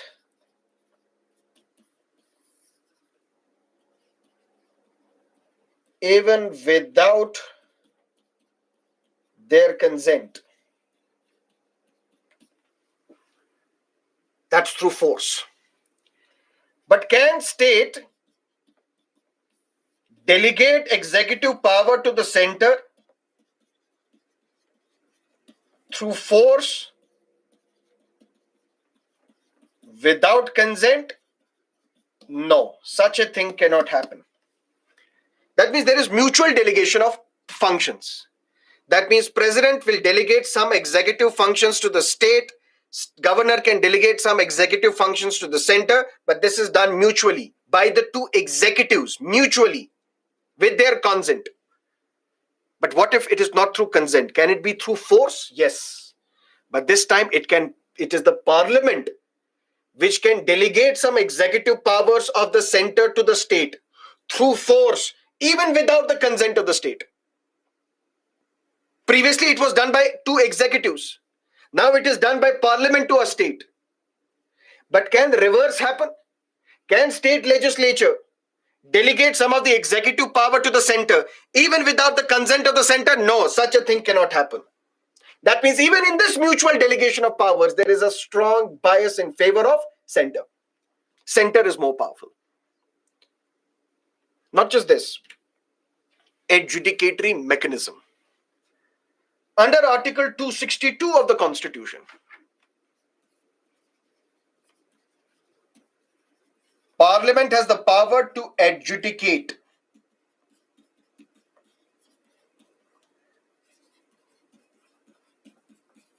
interstate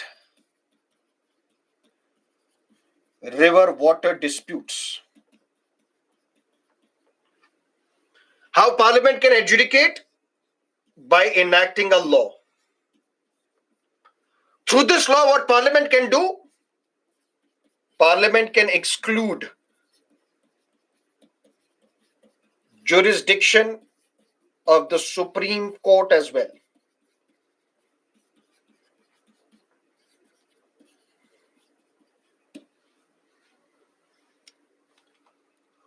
Who can adjudicate disputes between center and the state? Or amongst the states, who can decide? Who can judicially decide which is right, who is wrong? Judiciary, Supreme Court. And when we will discuss judiciary tomorrow, we will discuss original jurisdiction, where if there is a dispute between center and the state, that can be filed only in the Supreme Court. If there is a dispute between two or more states with each other, such a dispute can be filed and decided only by the Supreme Court. But Constitution says that in some areas we should ensure cooperation between center and the state. What is this matter? Interstate river water dispute. Parliament will now adjudicate, not the judiciary, not the Supreme Court. We will exclude Supreme Court. And Parliament will adjudicate interstate river water disputes. Why? Because this is primarily a political matter.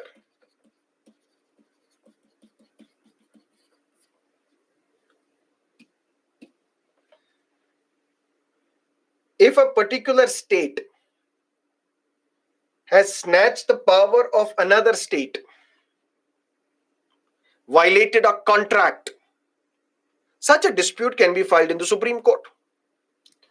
That means in such violation of contracts, for example, I am a murderer, you are a victim. There is one person who is guilty, there is another person who is a victim. In a particular case, there is a victim, there is guilty. But in these water matters, nobody is guilty. Nobody is wrong. For example, on Kaveri river water dispute, can we say Karnataka is wrong? No, because Karnataka has to take the interest of its own farmers into mind. Can we say Tamil Nadu is wrong? No. It has to get water from the Karnataka. Otherwise, how will water be given for irrigation purposes in Tamil Nadu. If Karnataka says, I will not give water, we will block water, we will construct dams, and we will ensure that the flow of water into Tamil Nadu is blocked or stopped, maybe they're not wrong, because they have to take interest of their own people, farmers, into mind. Tamil Nadu also is not wrong, because then where will the water come? Monsoon is deficient. We get monsoon rain at the end because of the northeastern monsoon. Where will we get the water? So nobody is right, nobody is wrong. It's basically a political matter. It involves give and take. Something Karnataka has to give, something Tamil Nadu also will have to give up. And it is through give and take that we will resolve these interstate river water disputes. Parliament Constitution says in such cases we need cooperation. That is why we will not leave it to the judiciary, because what will judiciary do? Judiciary only has the power to decide who is guilty, who is not, who is victim, who is innocent. Parliament will resolve such interstate river water disputes. Parliament will adjudicate interstate river water disputes by passing a law. And Parliament enacted this law in 1956, known as Interstate River Water Disputes Act. And it is this act which empowers the president, that dear president, what you have to do, you establish a tribunal. And then this tribunal will give an award. And this award is binding on the states.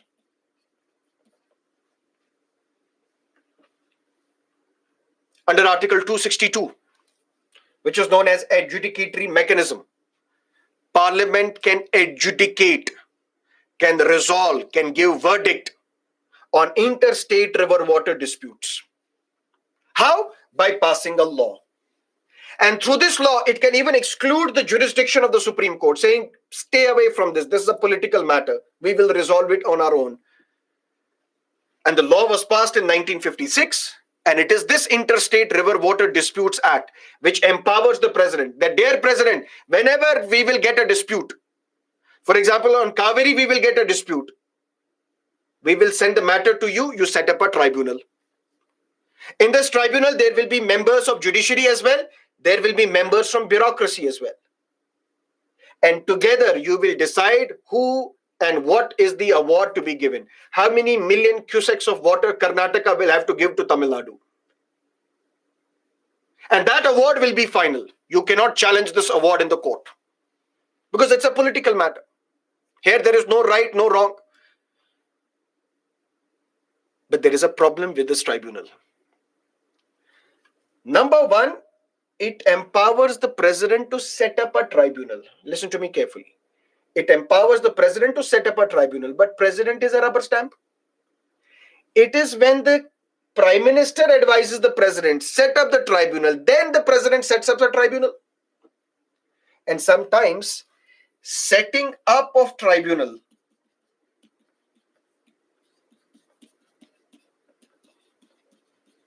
is time consuming.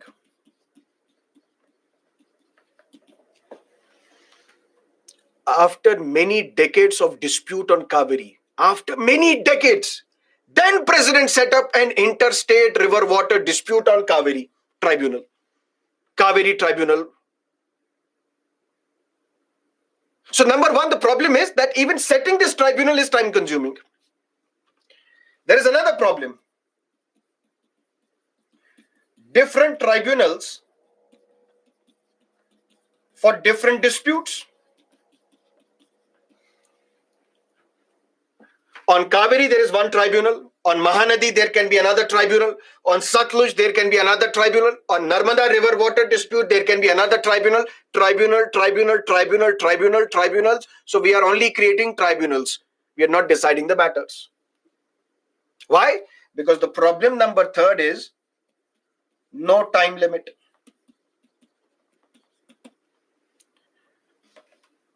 The dispute on Kaveri is very old. And the award given by this tribunal was in 2006. So the problem is, when Constitution says Parliament can adjudicate interstate river water disputes, even excluding the jurisdiction of the Supreme Court.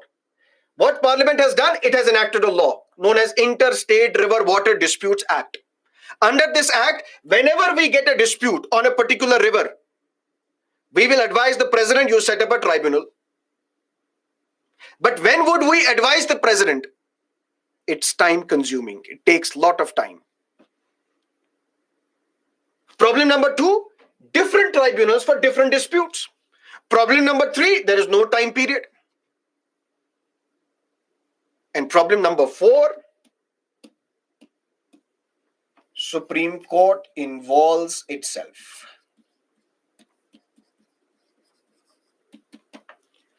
Kaveri River Water Tribunal gave an award. It was challenged in the Supreme Court.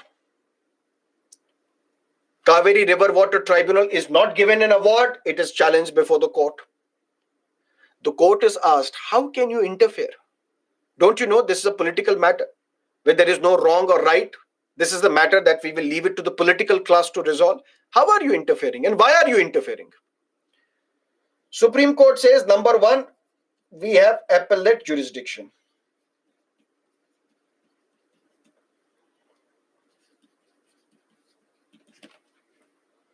We don't have original jurisdiction on river water disputes, but we have appellate jurisdiction. What is original and appellate jurisdiction? That means you cannot approach us directly to resolve this interstate river water dispute. We will not get involved in the first instance. That means wherever there is a dispute, whenever the dispute arises, you have to go to a tribunal. You cannot directly come to us. That we understand. We do not have the original jurisdiction. But when the award is given by the tribunal, what if that award is not implemented? You have to come to us and file an appeal. So we are exercising appellate jurisdiction. That means we can hear appeals against the order given by a tribunal. If that order is not implemented, you will come to us to file an appeal and we will direct Karnataka, please release this water. Second, Supreme Court says, what is an award? Award is not like a performance reward for something that you have done. Award is like the final judgment given by a tribunal. So I am awarding Karnataka, you have to give these many million cusecs of water to Tamil Nadu. That is an award. That means that's the final judgment. Second, why Supreme Court is interfering? Supreme Court says this is a matter related to water. This water is used by people for drinking purposes. This water is used by people for irrigation as well.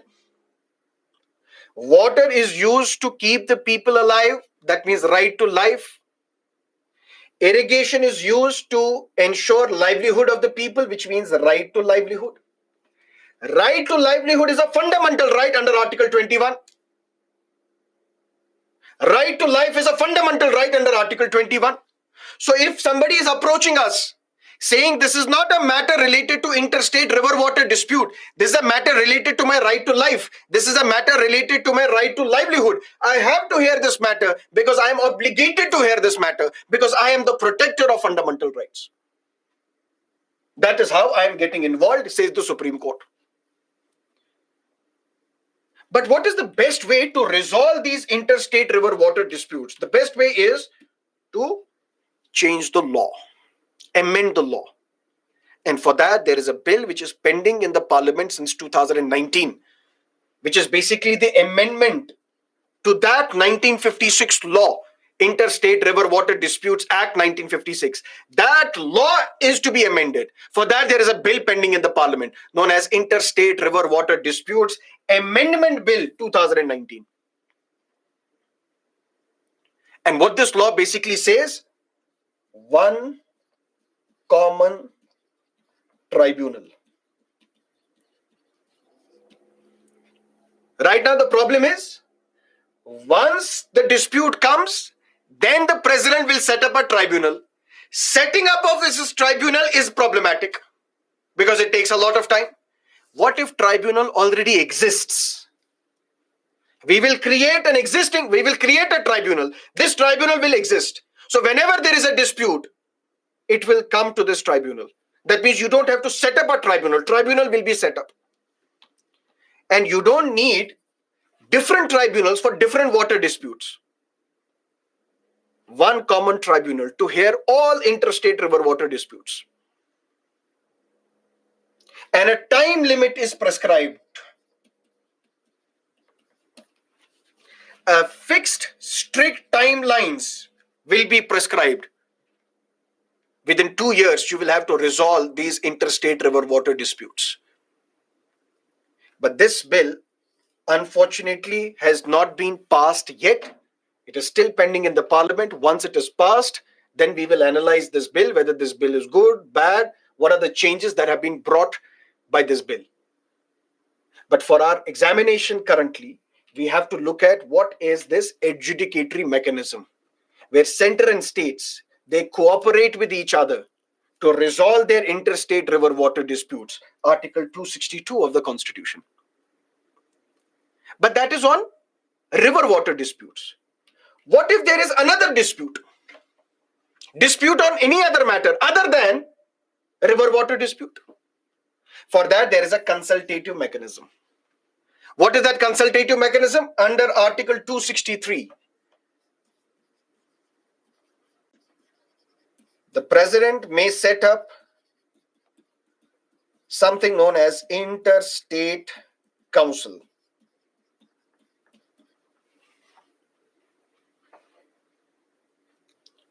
Disputes other than river water disputes.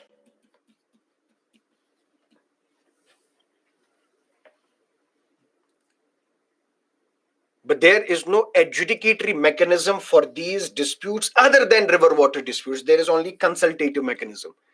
That means an interstate council will consult, will be consulted, will discuss, will debate all these disputes other than interstate river water disputes. Interstate council will be headed by Prime Minister. Union ministers are part of it. Chief ministers of all states and union territories are part of it.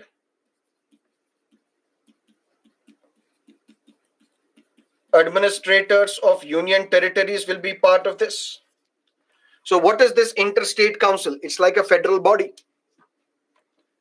which consists of representatives from the center, representative from the states. They come together, they consult each other on all disputes other than interstate river water disputes.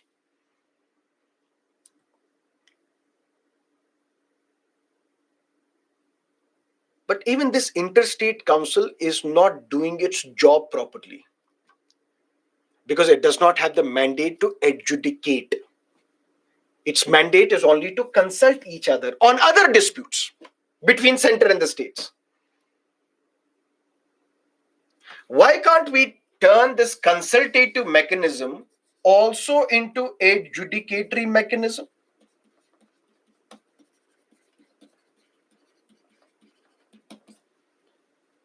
Sir, what are you saying? There is one criticism leveled at the Supreme Court almost always on a daily basis, that you are interfering with the job of the legislature, you are interfering with the job of the executive, that you are practicing something known as judicial activism or judicial overreach. You are going beyond your powers, beyond your domain, and entering into the domain of the legislature, entering into the domain of the executive. That is the criticism leveled at the judiciary almost always. As recent as giving a right to same-sex couples to marry, the argument was same, please don't interfere. That's not your job. That's the job of the parliament. Why are you interfering? But Supreme Court is helpless but to interfere. For example, on anti-defection law, the role of the speaker is that whatever decision you take is final and binding. Even then the matter goes to the court. Court is helpless because you're not doing your job properly. Once the speaker certifies that a bill is a money bill, that certificate is final. Even then the matter goes to the court. When the session of the parliament is to be summoned, Mr. Bhagwant Mann advises the governor, please call the session of the state legislature. Governor says, no, I am hurt by your letter, I will not. Matter goes to the court, and now the court has to interfere. And then you cry, the court is interfering. It will have to interfere because you go running to the court. Please interfere, please resolve our disputes. Telangana government, sir, governor, not signing the bill, please. You go rushing to the court and then you cry that the court is interfering in our domain. These political matters involving center and states, these should be best decided, debated in interstate council. Why can't this interstate council, with Prime Minister and the ministers, all the chief ministers of states and union territories, together decide whether this governor should have a discretion or not? And if this governor should have a discretion, can we not codify that these are the only instances where the governor can use his discretion? In all other matters, this governor is bound by the aid and advice of the chief minister. So instead of only consulting, because in interstate council, they only consult, they only discuss. Nitish Kumar, as the chief minister, said this office of governor should be abolished. He said this while in an interstate council meeting. Why can't this interstate council, which is today a consultative body, becomes an adjudicatory body? It is this interstate council which should decide that, governor, you don't have discretion in these matters, you have discretion in these matters. Governor, whenever a bill is presented to you, these are the options available to you. You can't mechanically reserve any bill for the consideration of the president. That is the reform that we can propose to make this interstate council better.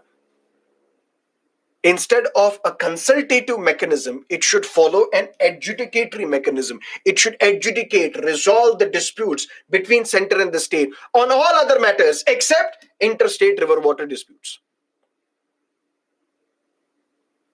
But then, there are some extra constitutional provisions as well, which facilitate cooperative federalism.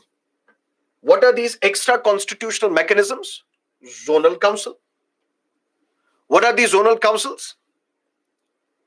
States Reorganization Act was passed in the year 1956. Prior to 1956, we had Part A, Part B, Part C, Part D territory. Basis the report of the States Reorganization Commission, this Part A, B, C, D differentiation was done away with.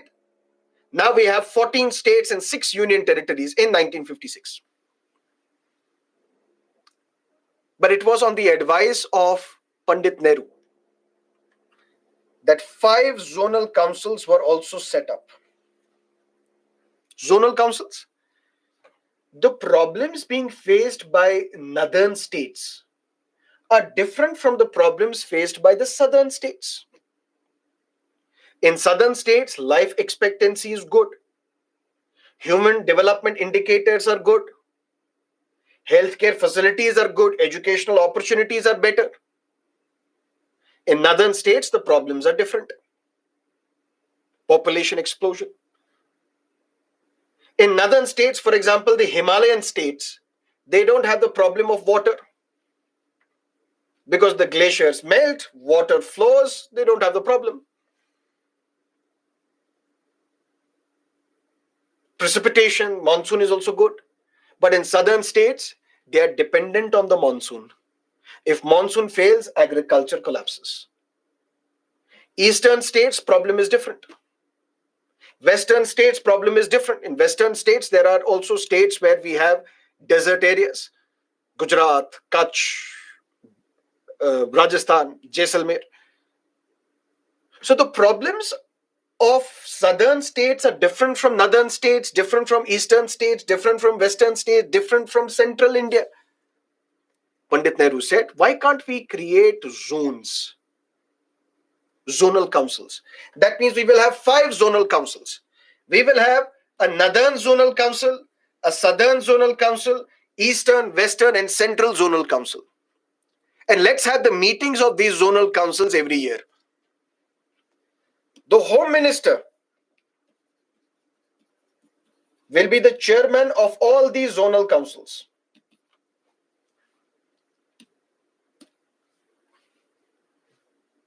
When chairman will be the zonal, when home minister will be the chairperson of all these zonal councils, vice chairperson would be the chief minister by rotation. What does that mean by rotation? Look at Northern Zonal Council. It comprises states such as Haryana, Himachal, Jammu and Kashmir, Punjab, Rajasthan, NCT, Delhi, Union Capital Territory of Chandigarh as well. That means states as well as UTs are represented in zonal council. Who is the chairperson? Home Minister. Who is the deputy chairperson? By rotation. First, we will have the Chief Minister of Haryana as the deputy chairperson. In the next meeting, we will have CM of Himachal. In the next meeting, we will have the CM of Uttarakhand. In the next meeting, we will have the CM of Delhi, if he is there. Otherwise, he will go to jail. Maybe you will now see very soon Delhi Chief Minister Arvind Kejriwal arrested in the liquor scam. Rightly, wrongly, we don't have to get into that, but that is something that is bound to happen. So by rotation, the Chief Minister will be the deputy chairperson. And they will discuss all the problems that are faced by their particular zone. Any such department, any such initiative where center and states, they come together to discuss their problems. What is this? We are cooperating with each other. This is cooperative federalism. Initially, there were 5 zonal councils. The year was 1972 when Northeastern Council Act was passed. A 6th zonal council was set up known as Northeastern Council. These zonal councils are basically statutory bodies. What is a statutory body? A body which is created by the law passed by the parliament. It is not mentioned in the constitution. It is basically created by the law passed by the parliament. And 5 councils were set up under the States Reorganization Act of 1956. One, which is Northeastern Council. It was set up by the Northeastern Council Act of 1972. So if the question comes, how many zonal councils were set up basis States Reorganization Act 1956? 5. The 6th one was created by Northeastern Council Act 1972. Zonal councils. Then we have something known as Niti Aayog. And the predecessor of Niti Aayog was Planning Commission.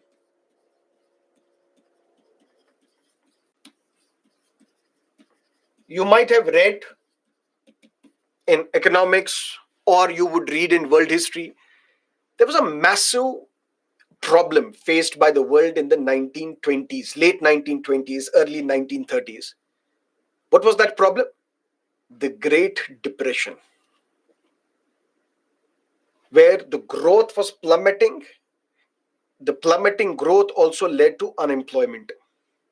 That's what we call the Great Depression. That means on one hand, we don't have growth, on negative growth. On the other hand, the jobs are also not available. Unemployment is rising. That is what we call the Great Depression. It happened in Europe. It happened in America in 1929 to 33. There was one country which was unaffected by this, and that was Russia, Soviet Union. Pandit Nehru went to Russia. He was very fascinated by Russia. In fact, most of the independent leaders who fought for India's independence, they were fascinated by Russia. Maybe fascinated by the communist revolution which happened in Russia in 1917. Whether that was good or bad, that is the domain of world history. Whether Stalin was good or not, that is the domain of the history. But the point is, Pandit Nehru identified that there is one reason why Soviet Union was unaffected by this Great Depression. Because they have planning commissions. They plan for 10 years. Pandit Nehru thought that once we will give independence, we will also have this planning commission. But instead of 10 years, we will plan for 5 years. That is how 5-year plans we would start. What is going to be the plan of our economic growth and development for the next 5 years? inclusive development, more inclusive development, more and more inclusive development, whatever the plan is. And then you would plan out, chart out policies and programs which will help you achieve that goal. Planning Commission was headed by Prime Minister. He was assisted by Deputy Chairperson of the Planning Commission, who used to be a bureaucrat. For example, when Dr. Manmohan Singh was the Prime Minister, Montek Singh Ahluwalia, noted economist, he was the Deputy Chairperson of the Planning Commission. But this Planning Commission was criticized heavily. Why? One particular gentleman from Gujarat, who was then the Chief Minister of Gujarat, he said, if I come to power, I will abolish Planning Commission. Why? Because this Planning Commission is against federal spirit. I am an elected Chief Minister. I have to now approach this Planning Commission, which is extra constitutional,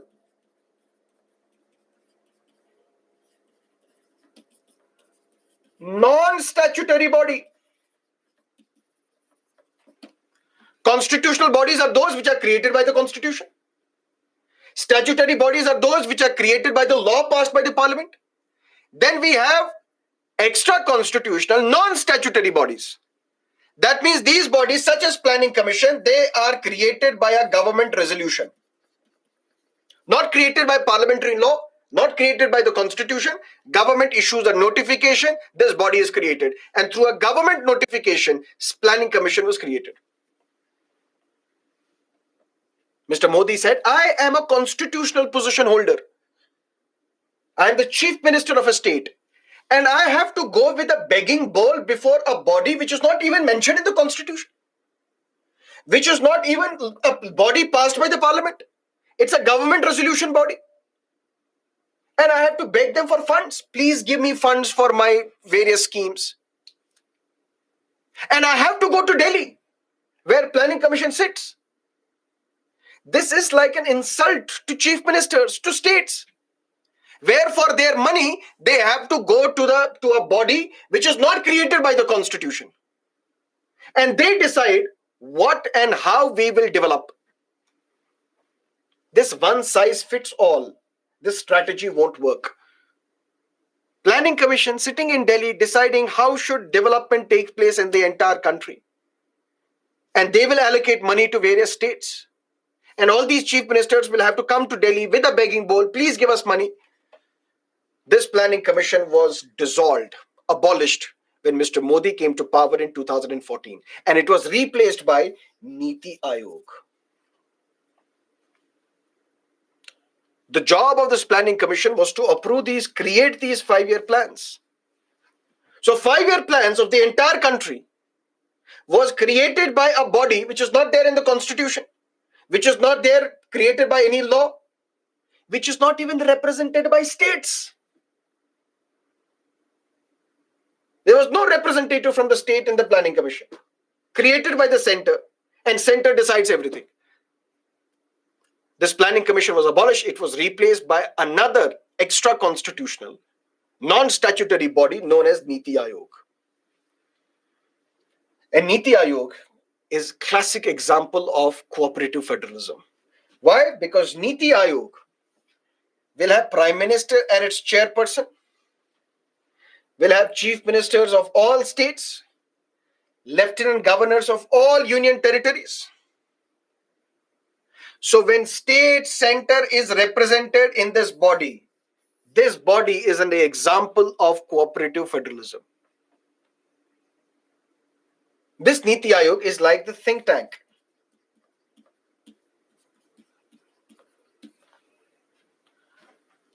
It will advise the center as well as states that these are the policies that you should create. Advise them. Planning Commission was not advising. Planning Commission was ordering. Now Niti Aayog will advise. Now it's for the center and the state to either accept or reject that advice. But it will advise. How to allocate money to various schemes that you have. Niti Aayog will advise, not direct. Planning Commission was directing. So Niti Aayog is also an example of cooperative federalism, center and state coming together for the larger national project. Similarly, we had National Integration Council, which used to be because the last meeting of this National Integration Council happened in September 2013. Now people are demanding we should reconvene this National Integration Council. National Integration Council had Prime Minister at its head. All union ministers were part of it. All chief ministers were also part of it. Journalists, activists, authors, all of them would come together to debate questions affecting our national integration. What is the threat to our national integration? Communalism is a threat. Regionalism is a threat. Terrorism is a threat. All these threats to national integration will be debated, discussed in this National Integration Council. And look at the composition of this body. All chief ministers, all union ministers, prime minister at the head, and on the invite of the prime minister, top journalists, top advisors, activists, businessmen, they will participate in this meeting. And ultimately will advise the government what steps you should take to ensure national integration. Unlawful Activities Prevention Act was passed on the recommendations of National Integration Council.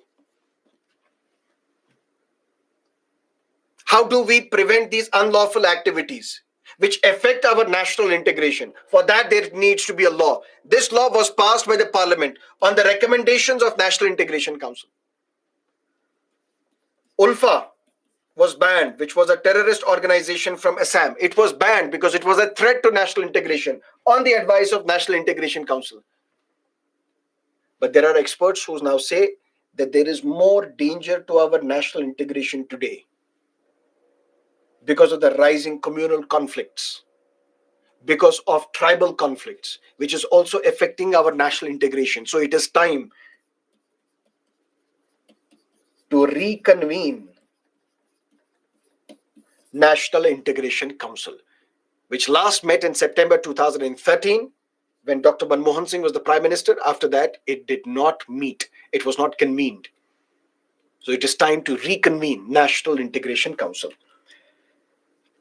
But whatever we discussed as of now was mostly facts, lots and lots of facts, which can be relevant for the prelims. We also discussed if such a question is asked, are we a centralized federalism or not? For that, the arguments we have presented. But now let's look at this federalism as a concept in great detail.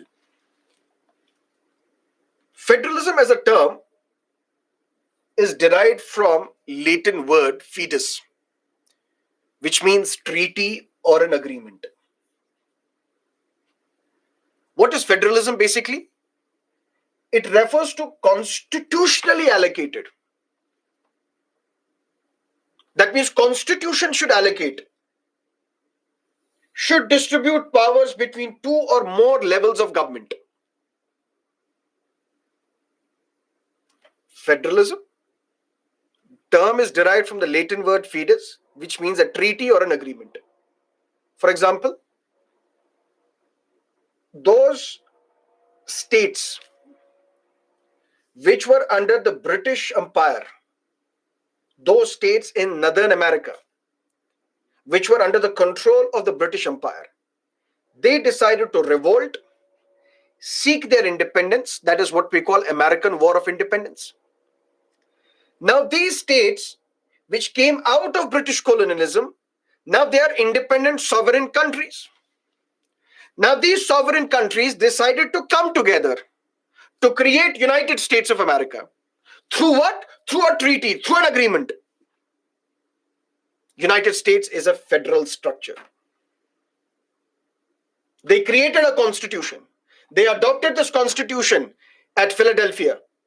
They enacted this constitution in 1789. So the same constitution of United States has now distributed powers between center and the states. Why? Because United States was created because of a treaty, because of an agreement. When these sovereign states decided to come together through a treaty, through an agreement to create United States of America. And then the powers are distributed. Powers are distributed to the center, powers are distributed to the states, powers can be distributed to local governments as well. And the classic example of federal states are United States, Australia, Switzerland. But there are different models of federalism. One such model is Indian federalism.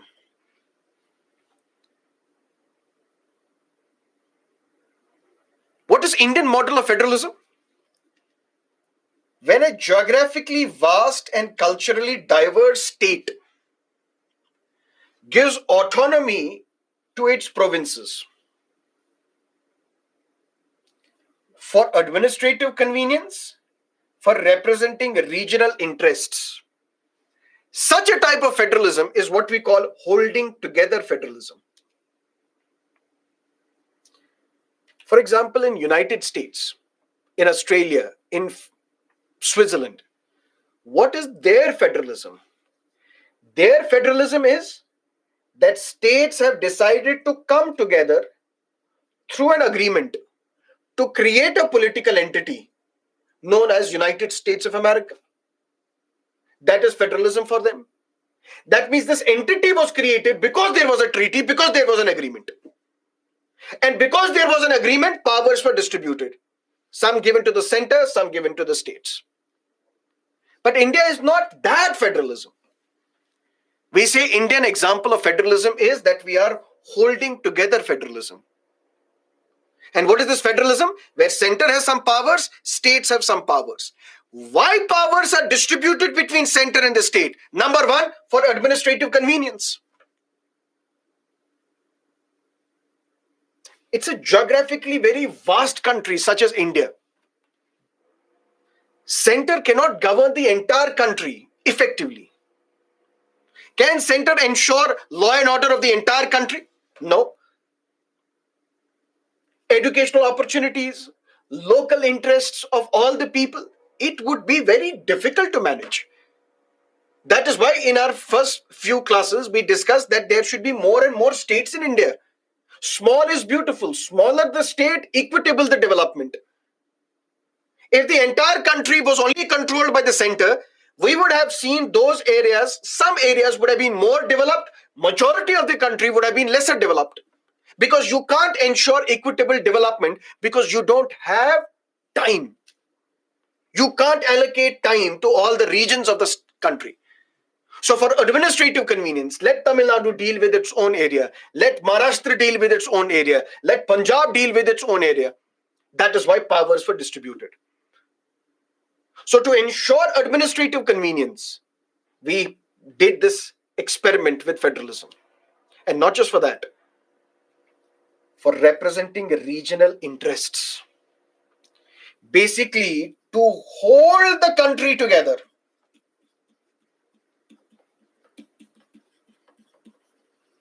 In 1947, the country was partitioned on the grounds of religion. If we would not have created states in the name of language, we would have witnessed another partition because language was not respected. Kannadigas have different aspirations. Tamilians have different aspirations. Teluguites have different expectations and aspirations. Bengalis have different. Punjabis have different. The Jats have different. We made them into states so that they also feel secure within India, so that the country is not further divided, so that we are held together. So autonomy was given to states. You decide on law and order. You decide on police. You decide on agriculture. You decide on your local aspirations. You decide, we will not interfere. So this power was distributed by constitution, some to the center,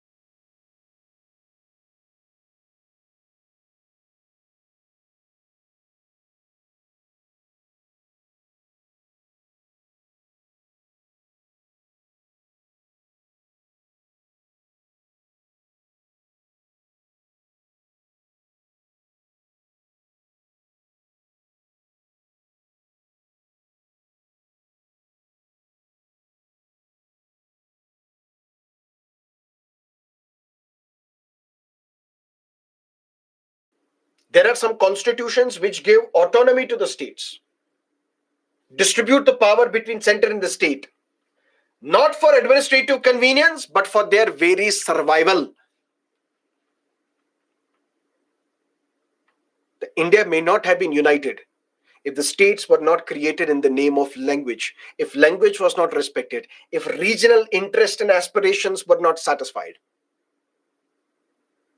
But even in that, Pandit Nehru said in the Constituent Assembly that we cannot give more powers to the states. And you need to understand where is that line of thinking coming from. Members in the Constituent Assembly agreed. We cannot make states more powerful. Despite giving them powers, functions, roles, responsibilities, we have to have a bias towards center, unitary bias to our federal polity, because we have to hold center more powerful. Because if center is not more powerful, then we cannot ensure peace. If the center is not more powerful, then we cannot coordinate vital interests. If the center is not powerful, then we cannot speak for the whole country as one. For example, on Israel-Hamas dispute, war, what is our position? If this power was not given to the center that you decide foreign policy, Telangana would have said, we support Palestine, we support Hamas. West Bengal would have said, we support Israel. Uttar Pradesh would have said, we support nobody, we will go there and take over both the countries. We could not have spoken as one country on behalf of the entire country if this power was not concentrated with center. We would not have been able to coordinate vital interests. For example, we have an atomic bomb. We have a missile, BrahMos, which is a joint collaboration between Russia and India. BrahMos' name is derived from two rivers. Can you tell me the names of those two rivers? From India, Brahmaputra. From Russia, Moskva. So it's basically a portmanteau. It's a mix of two words, BrahMos. If this power was not given to center, Uttar Pradesh would have said, give us this missile, we will throw it to Pakistan. Tamil Nadu would have said, give us this missile, we will throw it at Sri Lanka, we will liberate the Sri Lankan Tamils. Not just this, there is earthquake, there is hurricane, there is a tsunami. We need a central government so that it can coordinate all the developmental and rescue efforts. That is why Pandit Nehru said, we will believe in federalism, but don't make a mistake of giving more powers to the states as against the center. Center has to become more powerful.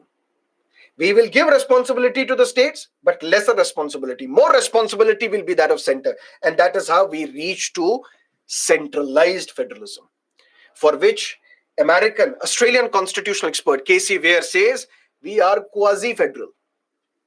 A mix of unitary features, a mix of federal features. What are those features which make Indian constitution or Indian federalism, centralized federalism? Article 3. Parliament has the power to reorganize the state. Parliament can divide a state, merge two or more states, convert a state into a union territory. That is not the power available with the center in US. So Article 3 says we are biased in favor of a strong center, centralized federalism. There are more subjects in union list than in state list. 97 items in union list, 61 items in state list. And do you know, there used to be 66 items in state list. 5 items were snatched from state list, were made part of concurrent list. Residuary powers are with the center, not the state. And I don't have to even explain what the governor can do. Appointed by the center, but to a state. Article 356, President's rule. Center can dismiss a state. We have single constitution for the entire country. Unlike United States, where they have dual constitution, two constitutions, one for the center, one for the states. One common single constitution, single citizenship as well. Election Commission of India organizes election not only to Lok Sabha and Rajya Sabha but to the state assemblies as well. Who appoints CEC? President.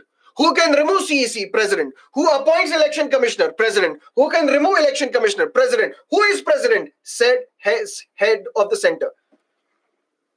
Audit machinery, CAG, which we will discuss in governance, accountability. CAG audits the account not only of the center but of the states as well. States are spending the money, but audit is done by the center, central institution, CAG, Comptroller, and the Auditor General of India. All these items put together gives us a sense that we are a centralized federalism, where our constitution is biased in favor of a strong center.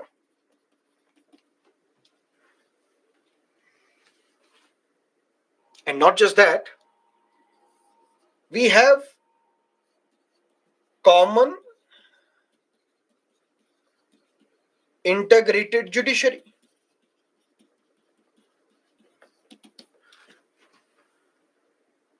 High court judge can be transferred from one high court to another high court, appointed by the president, can be removed based on the resolution of the parliament. That means center alone is responsible. All India service officers,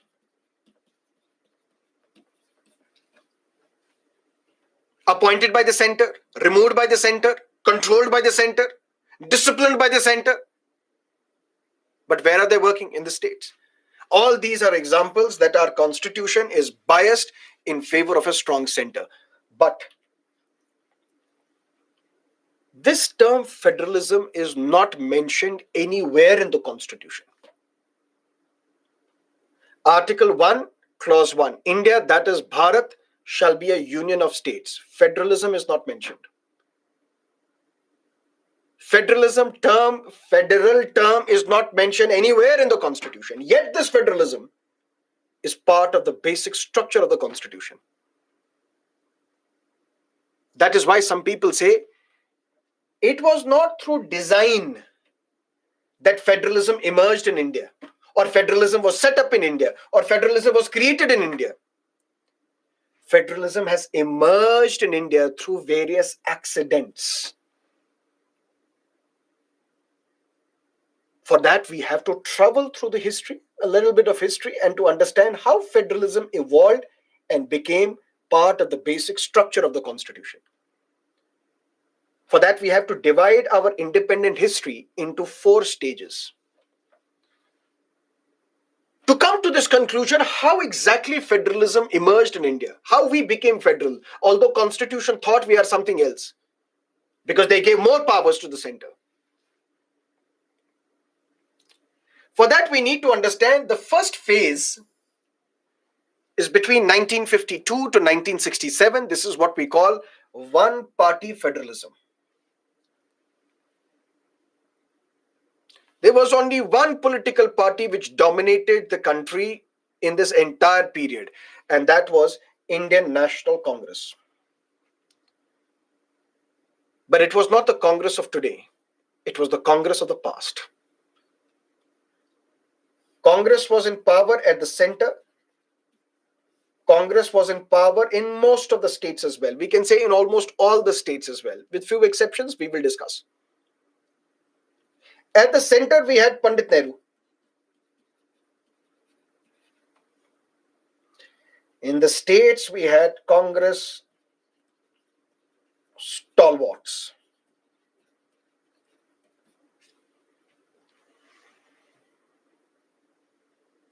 Today, if BJP has to take any decision, even in a state, whether Bulldozer Mama will continue to be the chief minister or not, that central BJP, Mr. Modi, Mr. Amit Shah, possibly Mr. Jay Prakash Nadda will also decide. Some say even Jayprakash Nadda is the president because Mr. Modi wants him to be the president so that he can listen to Mr. Modi. So basically, two people in BJP decide everything that BJP has to do, Mr. Modi and Mr. Amit Shah. In Uttarakhand, we had three chief ministers. Chief minister appointed by BJP, then removed. Another chief minister appointed, he was not also doing well, removed. So center decides. Anandiben Patel, you are the chief minister of Gujarat. Resign. Go to UP as the governor. Here we will appoint someone else as the chief minister. That someone else is also not, Mr. Rupani is not doing well. Mr. Rupani, please resign. Central BJP decides. So this is something that we call high command culture.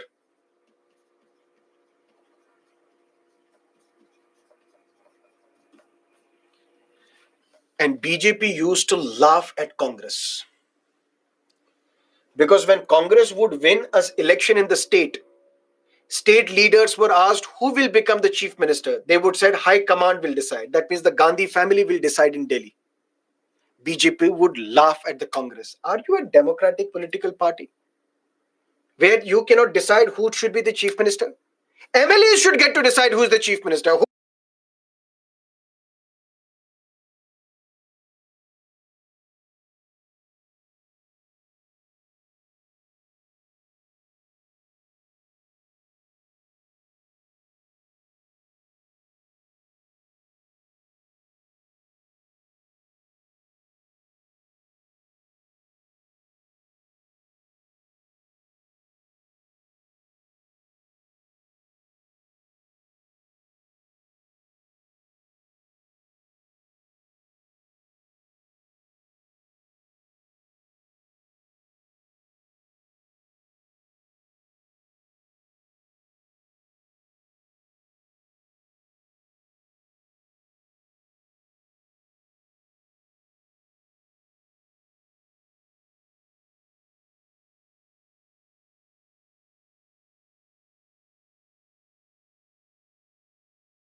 various communist policies catering to the interests of the poor or to the marginalized people or to the workers.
ED, NIA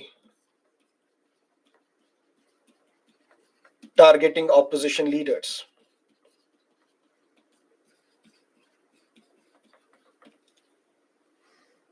Sometimes through Pegasus. Pegasus is a software manufactured by, uh, created by an Israeli firm, and they have a policy that they sell this software only to governments. It was alleged that Pegasus was used in India. If it was used in India, who would have employed Pegasus? Government. Why? Because the company which sells Pegasus sells only to the government. And Pegasus was used to target opposition leaders. What is Pegasus? Basically, normally what happens, I have a phone. You will send me a link. I will click on this link. I should not have. You have hacked into my phone. When you have hacked into my phone, now you can operate my phone from a remote location. Hacking. Pegasus is a sophisticated software where it gets installed in your phone. Your phone is surveilled even without you knowing it. You don't have to click on anything. Because of various vulnerabilities, Pegasus is installed and now your phone is being tracked. Not only phone being tracked, you can plant evidence also. For example, my laptop. What if in this laptop there is a document which talks about waging war against India, which talks about the designs of various missiles? That means it's sharing of sensitive information. If this laptop is confiscated from me, it can be presented as an evidence. Court can punish me because I'm waging war against the country because the evidence is in my laptop. There was one individual, Rona Wilson. Okay, let's not get into that. That is irrelevant for the exam now. Just to give you a broad picture, there has been allegation of misuse of central agencies such as CBI, such as NIA, such as Enforcement Directorate against the opposition leaders.